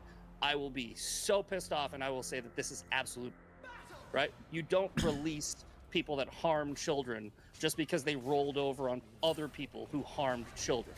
That will be that would put a big stain on his reputation in my eyes. Okay. So I don't think you should do that. I call balls and strikes even with Trump. I'm a super fan of Donald Trump, but if Donald Trump released Ghislaine Maxwell, would you say that voting for Kamala would have been better than voting for Donald Trump? No. Okay. It just wouldn't. I know. Because I wouldn't be able to justify this. I would say it's absolutely horrible. It's all good. We know. It's all good. But no, I mean, I think that if Kamala Harris was president right now, I think that we would be. Mm-hmm. I think that she would have let the tax cuts expire. I think that there would be. I think that the wars in both countries would actually be worse than they are right now. Mm-hmm. I don't think that anybody in Iran. I think Iran wouldn't even deal with her because she's a woman. I don't think that you can have Muslims negotiating with women presidents. I don't think they're going to do it. So I don't think that she would have been able to pull off Operation Midnight Hammer. But anyway. I know we're going to. What does being a woman have to do with Operation Midnight Hammer? Isn't that an example of Trump not being able to negotiate with Iran? Let's go to closing statements. Because Muslims don't view women as equals. That was my point. Well, they don't view Trump as an equal either, because apparently they didn't negotiate with him as well. So. They didn't have to. Let's jump to closing statements. His whole Trump's whole shtick was that he could negotiate. I think so much about when he was like, all right. So Biden's too much of a stupid coward to negotiate with Yemen. So he bombed him. By the way, and then like Trump 100 days after that fucking and tweet, after this is over, I will send it to both of you once I find it. Can't believe we can't find it in real time. My closing statement is going to be very similar to my opening without all the other. I'm just going to list off the accomplishments, okay? Because the prompt of this debate is Trump's first 6 months in office a success or a failure? The only thing that Destiny has proven is that he doesn't like Donald Trump's character, and he has opinions about Trump being corrupt with no actual evidence to back it up. He keeps on saying facts, but they're not facts. They're his opinions.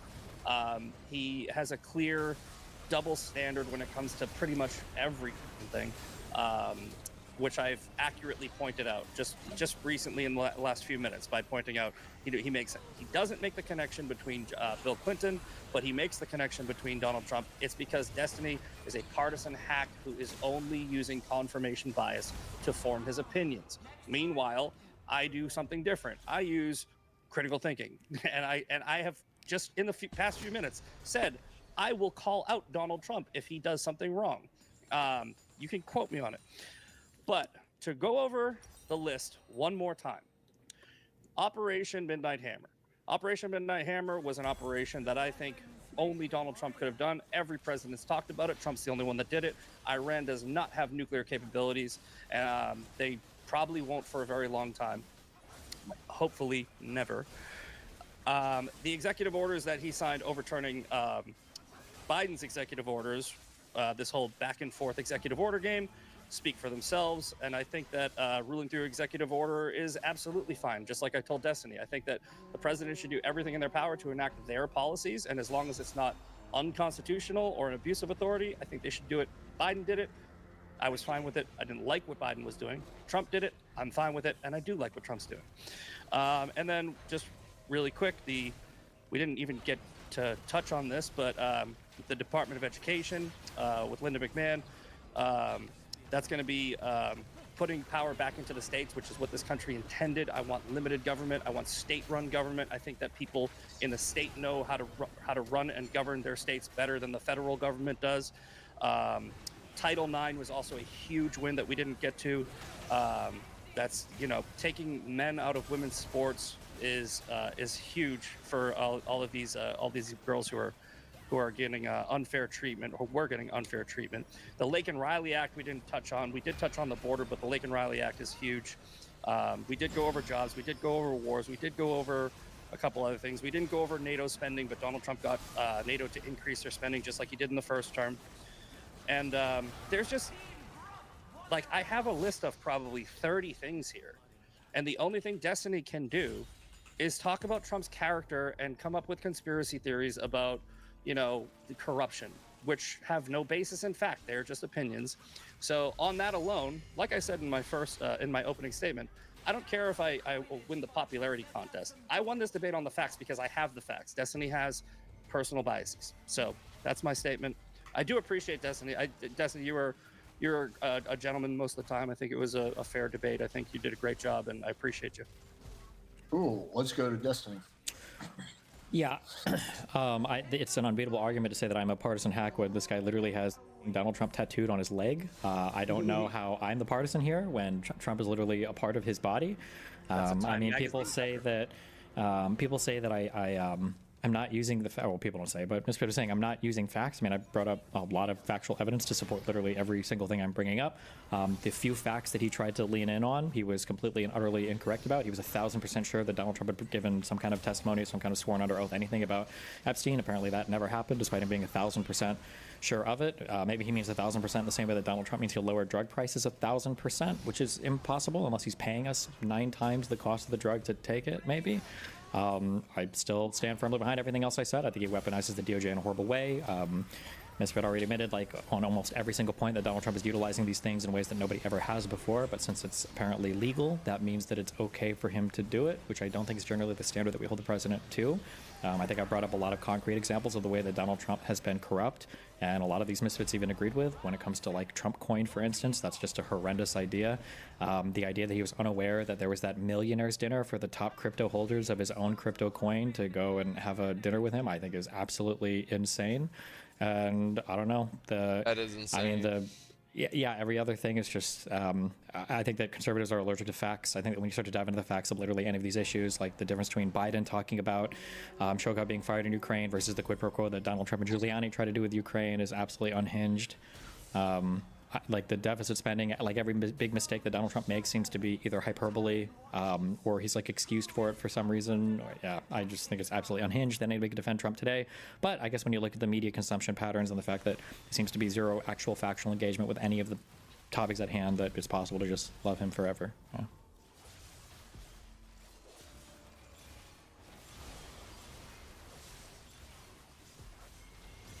It felt like I tried hundreds of meal prep solutions before I found fact.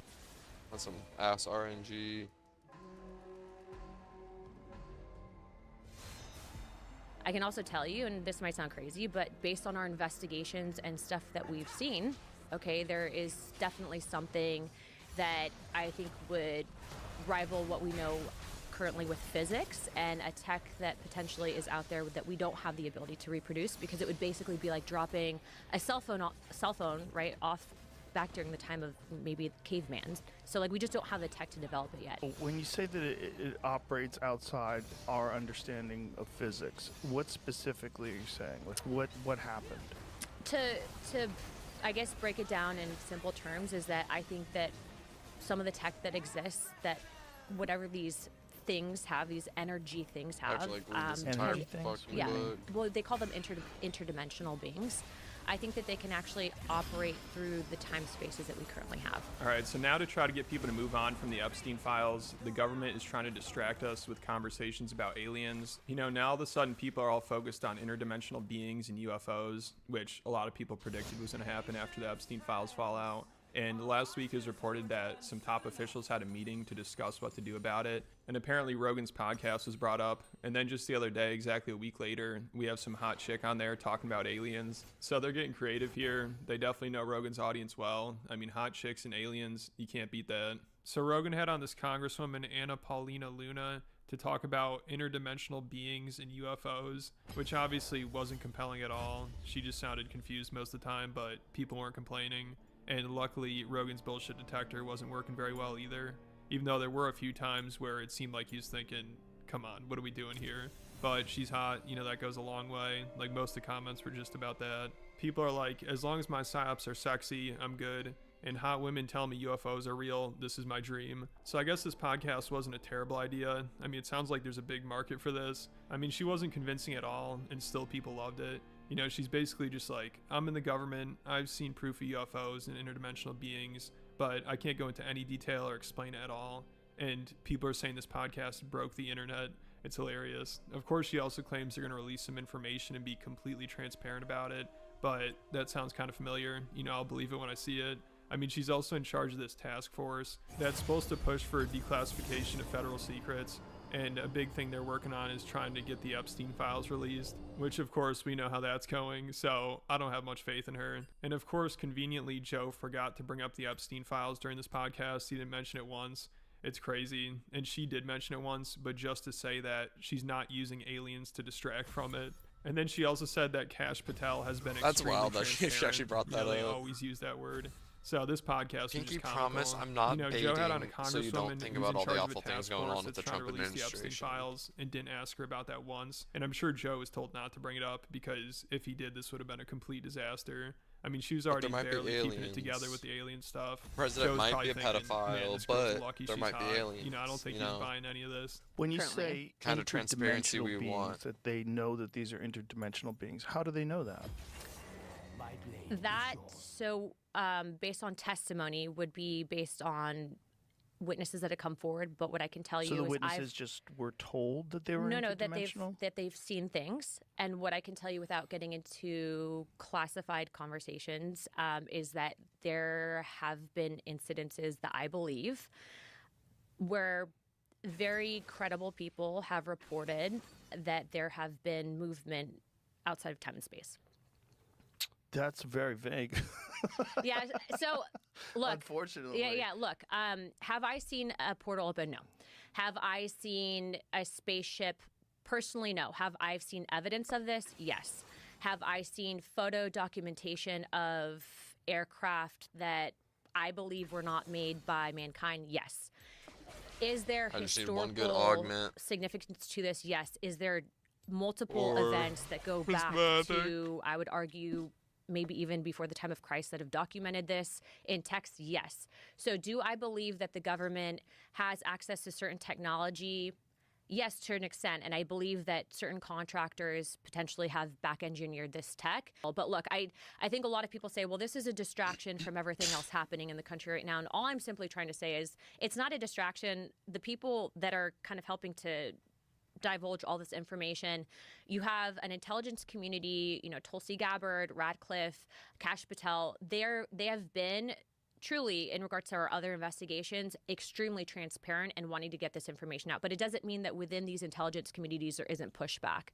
And so part of the reason why the task force was formed pertaining to things like UAP, pertaining to things like the Jeffrey Epstein stuff, pertaining to things like the JFK, MLK, and RFK investigations is because even though we don't hold declassification authority, what we're trying to do is push these agencies and be, if you will, the pit bull and the attack dog on trying to get this information released. And to a lot of these agencies' credits, they've been extremely transparent, and we have. Yeah, so as long as she says she's being transparent, I trust her. I mean, she had like the same script as Kash Patel on here. She just kept saying, trust me, take my word for it. We're being transparent. Even though she also claims Donald Trump not releasing the Epstein files was a 4D chess move. And like with Kash Patel, she also wrote a children's book about Trump. I mean, these people are so funny. And then she wore a MAGA swimsuit at one point and went viral for that. That's like her claim to fame. And she used to be a swimsuit model and also was a cocktail waitress at a strip club. So she's basically a glorified e-girl now and a UFO expert who's going to release evidence of interdimensional beings. I mean, it's so ridiculous, but honestly, this could actually be a really lucrative grift for her. And it's funny, I think Rogan's good friend Eric Weinstein was really jealous that Rogan would rather talk to her about aliens than him, because he put out a tweet that called this podcast mental sludge and said it was super embarrassing. And he said, I can rip a bunch of equally vapid vibe terms like digital seraphim, vibration travelers, plasmic will, and disembodied guardians. So he is better at coming up with terms, but I can't blame Joe here. I mean, obviously he'd rather talk to a swimsuit model over Eric Weinstein or some other strange UFO guy. So also Ian Carroll, who Rogan had on earlier this year, ratioed Anna's post where she's promoting this podcast and said, so I'm to understand you talked for hours and didn't discuss the Epstein files in your little task force dedicated to publishing them, because that is crazy. Like, she's always tweeting about Epstein and she's in that task force, but then she's on the biggest podcast in the world and doesn't even talk about it, and Rogan doesn't talk about it either. I mean, it's so funny. Rogan used to bring up Epstein like every other podcast, but now since that whole fiasco happened, he barely talks about it. Like, the only time he really went into it for more than 30 seconds was with that guy from the CIA, which was still kind of bullshit. They didn't really have much to say about it. And I saw Rogan just had on Sam Tripoli, who's a big conspiracy theory guy. He loves talking about Epstein. So I thought for sure he would go into it quite a bit, but they only discussed it for like a minute or two. And of course, they only talked about Pam Bondi being incompetent. They didn't really talk about the cover-up or anything. So it just seems really strange. And now with this podcast, he just made it so obvious that he's trying to help distract from the Epstein files. Like another former Rogan guest, Tom Bilyeu, he criticized this podcast too. He said, am I crazy to assume that this is internally facing propaganda rather than actual interdimensional beings? So it's like hard to ignore at this point. I mean, this girl wasn't convincing at all. Like whenever Rogan questioned her, she had no idea what to say. So she would just resort to saying, I can't talk about that. I can't go into detail. I mean, it's like she wasn't even trying to make a compelling argument. I mean, I believe there's probably aliens out there or something like that, but after hearing this, it made me believe in it less. And if this is the person in charge of exposing what the government knows about it, based on this podcast... So a couple months ago, we made a video titled, Why a Gun Guy So Gay? And we just reviewed a gun channel and pretty much just talked about our dicks the whole time. My penis. I was shocked at how sensitive the gun community is. It's sensitive and mobilized. Just the most fragile people in existence. Thousands of comments, react videos. This was an important thing that we made. Yeah. I had no idea. Piece of culture, Alexa. Yeah. So today we're going to watch these videos. We're going to wade into the dangerous world of drama. And we're coming in unarmed. Why are anti-gun Australians so gay? This is great. We're wearing the same thing that we're wearing in this thumbnail. The least gay thing you can do, realistically. Yeah, not change clothes. Yeah.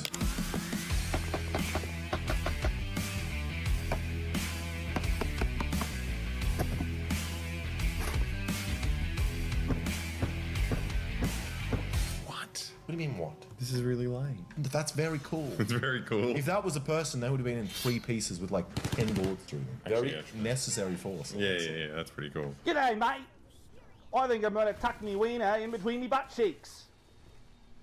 If you don't like the video, mate, unfortunately, you might be gay. Not one of the best. Yeah, not one of the worst. Oh. It's hard to do the Australian accent. Is it? Yeah, everyone sucks at it. This guy's Well, what'd you give him? 7. A 7? What did you do? I reckon just above average. Have you heard anyone do an Australian accent? They suck. Well, Hassan does the fucking worst one. Yeah. Like, oh, I'm so happy, mate. I'm gonna do a little dance for you. I'm gonna do a little dance for you. This guy much better than Hassan. What we'll be talking about today is a channel called Boy Boy, and they did a video called "Why Are Gun Guys So Gay?" So this is the funniest thing to do because the gun YouTubers are so serious and so so triggered by everything. And essentially, all we did was making a video.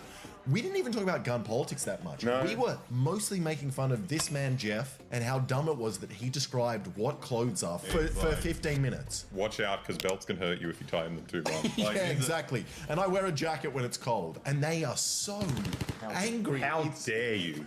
You're talking about Jeff here. You're talking about our friend Jeff. It's also just really funny because, like, it's a really stupid video, but at the heart of it, you're pointing at these, like, insecurities. There's toxic masculine insecurities where he's just like, I need to have a tactical clothing system. And then their response is like, no, but you're gay. It's just like, that's the point. The point is saying you're very concerned with this stuff, and it comes across as insecure. But fair, we called them gay. He can call us gay. Yeah, we called them gay in a funny way. We said they're gay like us. See, we didn't say we're not gay. Yeah, but he's like, look at them talking about anal sex. They must be gay. I'm like, yeah. That's what we're talking about. That's what the joke is. That's what the channel's about. The premise of the video is them making fun of a company that's more known for making holsters, but also has an online presence and kind of does a how-to guide for concealed carrying for beginners. Now, when they're criticizing these things, one cannot help but notice that they look a little familiar. That one on the left, I definitely recognize from I Did a Thing, and when they brought child targets to kind of like an olive branch thing that other gun tubers were doing for them, and then they made a anti-gun hit piece after using all of their ammo, equipment, all that fun stuff. I mean, all they've done so far is making me sound really funny. They're hyping us up. This is so much cooler than I could ever, like, claim to be. It's like, I recognize this guy from that time. He made gun guys shoot children. Sounds like a not funny guy. I mean, bringing child targets to a shooting range and getting big YouTubers to agree and shoot them just after a school shooting, I think is very funny, and I guess you could say very mean, but they agreed to do it. It's like if someone brought a mannequin of like a child sex doll. And they said, have sex with that. And then I did have sex with that, and someone's like, hey, you shouldn't have bought that sex doll. How dare you? Yeah, I tricked them. I tricked them. I don't think there's anything wrong with doing that. I think it's only funny. It's bad to shoot a person-shaped target. I know you're drawing the line there. Doesn't make sense. Oh, that target's in a wheelchair. I'm like, oh, he's gonna die when you shoot him. Like, I don't get it. It's stupid. Don't wear this. And it's like possibly the gayest sentence that exists in English. Yeah. Like, you can't be seen in that. But like, these are gun guys, but like big masculine guys, and be like, the 10 do's and don'ts of being a gun guy in the order. Yeah, exactly. Why is it that it's like fashion only applies to gay people? I can't try to look nice or wear clothes that, you know, compliments having to carry a gun. What about the gay people that concealed carry in the United States too? We even made the fucking purchase sound. That's so tilting. That's a good point. Well, you got us there. Yeah. Oh, but that's what we said. They're gay. Yeah. We just said they're gay. That's it. There's nothing wrong with being gay. There's nothing wrong with being gay. I've been carrying a gun for over 25 years. I've never carried anything for that long. If I carried a gun for 25 years, I would have killed so many people. Yeah. Who is this pussy? The amount of accidents and just people, I'd be like, you've got a gun. I would have shot myself at least twice today. Yeah, mate, if I carried a gun, I don't know. I couldn't trust myself because I might be sociopathic, yeah? So I'd probably commit genocide, or I'd shoot myself because I'm a useless retard. It's almost like being so autistic for guns that you have no concept of like... What a joke is. Yeah, it's like that is the joke. You've repeated the joke that we made. That was my joke. Yeah. I don't think jokes really penetrate. Like it's not about that. They have one passion in their lives, one thing that makes them feel alive, and it's riding around with guns on a shooting range and poking little targets. That's the good stuff. Everything else is just like painful. They think everybody in the United States that carries a firearm for self-defense is thinking about murder and is this caricature of, I don't know, the 3% truck sticker guy. Yes, you are that kind of guy. But also, and that's why this offends you so much. It's because you don't like doing gay stuff. Yeah.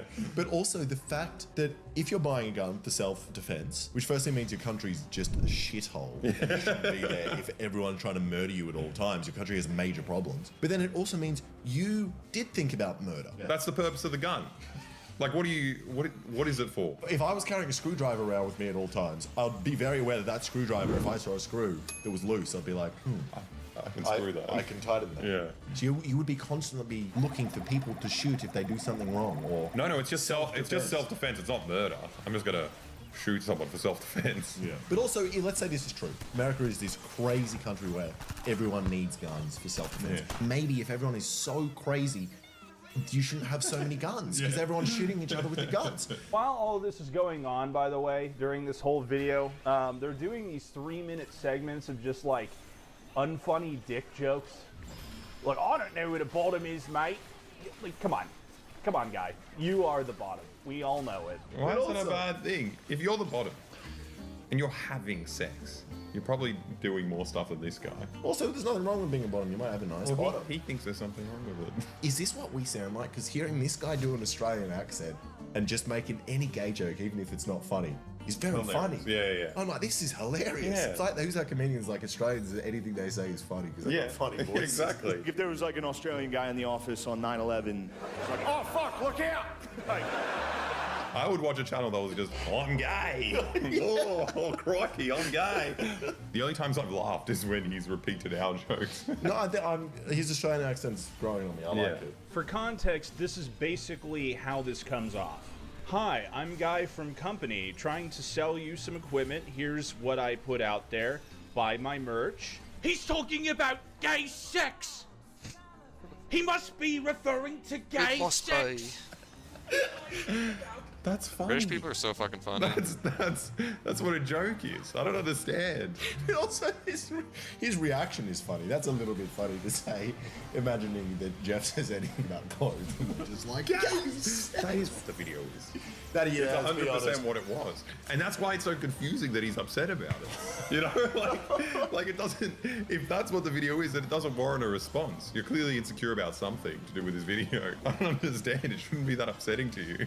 And they have this bit about consumerism, and, you know, frankly, I do agree that there is a problem with consumerism in the gun space, but that's a problem pretty much with the entire West. Yes, we know. True. True, you agree. Comrades. I fuck you. Good on you. Yeah. He healed way more than I expected. And we made that point quite well. Thank you. This guy's wearing this shirt that I think is literally just a grape juice brand, even though it kind of sounds like an HIV medication. Is that funny? That feels like a default, like, Cards Against Humanity joke. Yeah. What was funny is like you're anti-consumerist, but you were wearing the juice shirt. But also, that was a free shirt. Yeah, because I worked for Ibina. Because I was a little fucking pleb in a grocery store handing out samples of a children's juice. And I don't buy shirts. That's why I have this shirt. The only shirt he wears. Also, I stole this shirt from Uniqlo. You didn't even have a gun. Didn't even have a gun. You robbed them with your wits. That's what these guys don't understand. No. You're just being a passive-aggressive woman about not liking guns in a video. There's absolutely nothing man-child about wanting to protect your family, protect yourself. Bragging about being a defenseless lemming is not a flex by any stretch. It's actually pretty sad. If you wanted to actually protect your family and protect yourself, you would move out of a country where you need to carry a gun because there's a constant war going on and you have to shoot people. You don't care about your family or yourself. You like carrying a gun because you have the opportunity to shoot someone. Yeah. And you feel insecure. You feel like the whole world's attacking you. That's a weak mindset. I walk out, I smile at people. I smile at people. I go buy my groceries. I have a fucking great time every time I leave the house. Ultimately, when videos like this happen, I think Americans should stick together and unite against... When do videos like this happen? When the two gay Australians talk about a clothing brand. What do you mean? It's not our video is not the problem. You guys are shooting each other constantly. We should stick together over these two gay Australians making fun of us. In fact, after watching this video, I have decided that I am going to purchase something from Tenacore, and I think you should too. Just to spite these guys. Yes! That's the whole point. We're just like, these gun guys are so cucked and consumerist. All they want to do is just buy a million things to like bolster their identity. And he's like, yeah, you know, consumerism is a problem. But you know, all of us should just buy a branded shirt for $70. Yeah, that'll show them. I mean, to be fair, I love that. Less money you're spending on weapons. Jeff from Tenacore, you're about to get a lot of angry gun guys buying your shirts, so here's a little tip from us. You should get good invoicing software to manage this influx of money, and the best one just happens to be the sponsor of today's video, Odoo. Odoo offers entrepreneurs with a range of more than 45 applications to simplify the day-to-day management of their business. Our favorite one is the invoicing app, which lets you send, manage, and track your invoices electronically. I'll give it a try. It lets you create your invoices in just seconds. Just add the customer details or import it from database, add the products or services you're charging for, add payment terms, and your payment record. Activate now. Bye. I thought that today. If you don't like the video, you're Australian. I liked the video. I thought that was a funny video. The fact that a firm handshake registers an assault to them one is the biggest self-owns I've ever heard. What a little girl. So, don't want to brag here, but I have very, very strong grip strength. I've never met anyone that registers higher on the grip No. strength. Let's do it now. When I did it before, my grip strength was the same as that fucking man, Larry Wheels. I'm probably not going to get that high now, am I? No. I got 78. 77. If anyone's gonna shake your hand hard, it's this freak over here. The reason we don't have guns is if we pulled the trigger, we'd snap it. That's the problem. Our trigger pull is too hard. Crazy how the gun they got his and his parents' home raided by the government because he made a tampon launcher out of a Nerf gun that still seems for anti-gun laws. People say that to me all the time, and I think there's a very big difference between me building a tampon launcher and someone having an automatic gun and being able to use it for self-defense. That's where I think there is a massive difference. Also, I'm still doing it. Like, what the fuck? He's doing it and publicizing the internet, and you still get away with it. I don't think the gun laws are what you think they are. It's just in America, you're like, you've been indoctrinated into this like mindset that like you're the last missing link, you know, holding masculinity and democracy together. It's like, no one cares, and your hobby's really funny, and also all your kids are getting shot. We're just like, you know, like there's, but it's true. It's just like, that's as a foreigner, that's what we see. I did a thing. I took advantage of another channel's kindness to paint him and other gun owners as bloodthirsty, deranged lunatic. What I don't like about this kind of stuff, this like kind of just like hand-wringing, like this poor, kind man, it's just like ignoring his entire professional career. Like he is an ideological person. He's fucking running to be a Republican senator. And it's just like, oh no, he's just a guy at home just trying to do nice stuff. Like every single range day that he has, it's a political project. He brings in normies and tries to kind of like launder his gun culture, being like, look, all these people are having fun with guns. He's putting that out there, so we show up and we say what we think about it. But also criticizing someone that is a politician is like, there's absolutely nothing wrong with that. He wanted to be a senator. It's just like if Nancy Pelosi invited me to her house for fucking spaghetti, and I like did an expose, they'd be like, but she gave you spaghetti. This poor woman just wanted to cook a nice meal. It's like, no, she got, you know, like she fucking, sorry, you're wrong about this stuff, and we think your viewpoint points are evil, I'll make a video about it. And also, I think Americans are just very soft because every Australian that has heard that I got gun YouTubers to shoot child targets thinks it's absolutely hilarious. Yeah, all the Aussie gun guys. I think it's so funny still. They try to bring it into this like interpersonal insult, and like, yeah, it's like a mean thing. You should be mean to fucking Republican senators. They were saying we shouldn't do that by actually going out to his range. We need to sit in our bedrooms and do it. Well, we're not like these gun guys. We leave the house sometimes, you know? And also, I wanted to experience it in person. Yeah. It's like if someone's doing a piece on someone, an investigation, which is essentially what we're doing, maybe giving us too much credit there. But you go out and you meet them, and then you can make your opinion. And that video actually took you, or your one took you ages to make. Yeah. And also, I mean, like, stop coddling this man. Is he a fucking baby? Why doesn't he watch our channel? But again, it's like, I'm sorry I abused the hospitality of your favorite fucking wannabe Republican senator. I don't know what you want from us. This is a political man with a political platform that is spoofing your political message. I'm sorry I critiqued it. Should we go to another one? This guy was actually kind of funny. All right, guys, welcome back to the channel. Today we have an opportunity to bully some Australians who don't seem to understand why Americans carry guns. Why is it in black and white? Maybe he thinks he looks better. He looks more like mysterious. He looks pretty cool. I'll give him that. Yeah, he's hotter than the other guy. It's because he's in black and white. Not true. So I'm going to go through this video and show to you guys why these two guys are gay, and it seems to be the general consensus. I feel like I learn more and more about gun guys with every stupid video we put out. Yes. I had an opinion. I thought there was like there were nice aspects, you know, like boys being boys, hanging out at the range, like doing cool stuff in nature. But like, I think they're all just this. They're all just like men in dark rooms. Why is he in black and white with fucking pistols cooling on the windowsill? It's so weird. Cool pistol on the windowsill. Don't mind if I do. Yeah.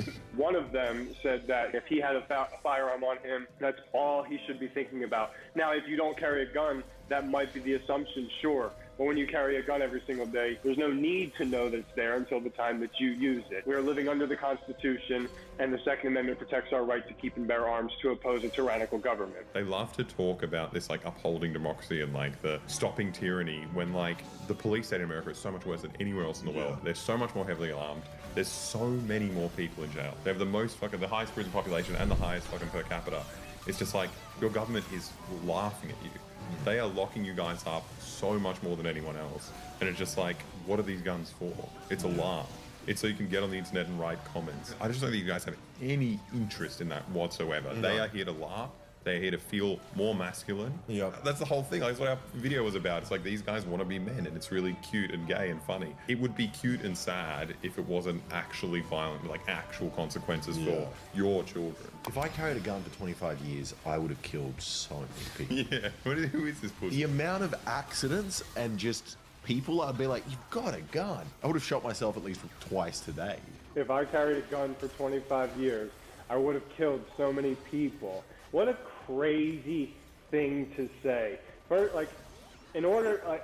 He finds it funny because it's such a crazy idea, which surely that makes you think it's a joke. No.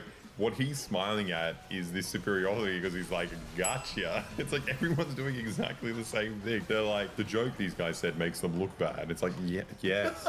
It's an argument that doesn't make sense. You know, it's an argument that doesn't actually mean anything, especially coming from somebody who doesn't understand what it's like to carry a gun. What do you mean? That's not the benchmark. We've got to arrest the pedophile, but none of us know what it's like to be a pedophile. So I guess, you know what? Just go do it. The only way that a modern handgun will go off is if you pull the trigger. That is the only way. Unless you have a SIG P320 or whatever. That prevents them from going off on their own. Those SIGs were popping off for any reason. These firearms right here, they're not holstered right now. They're out of their holsters.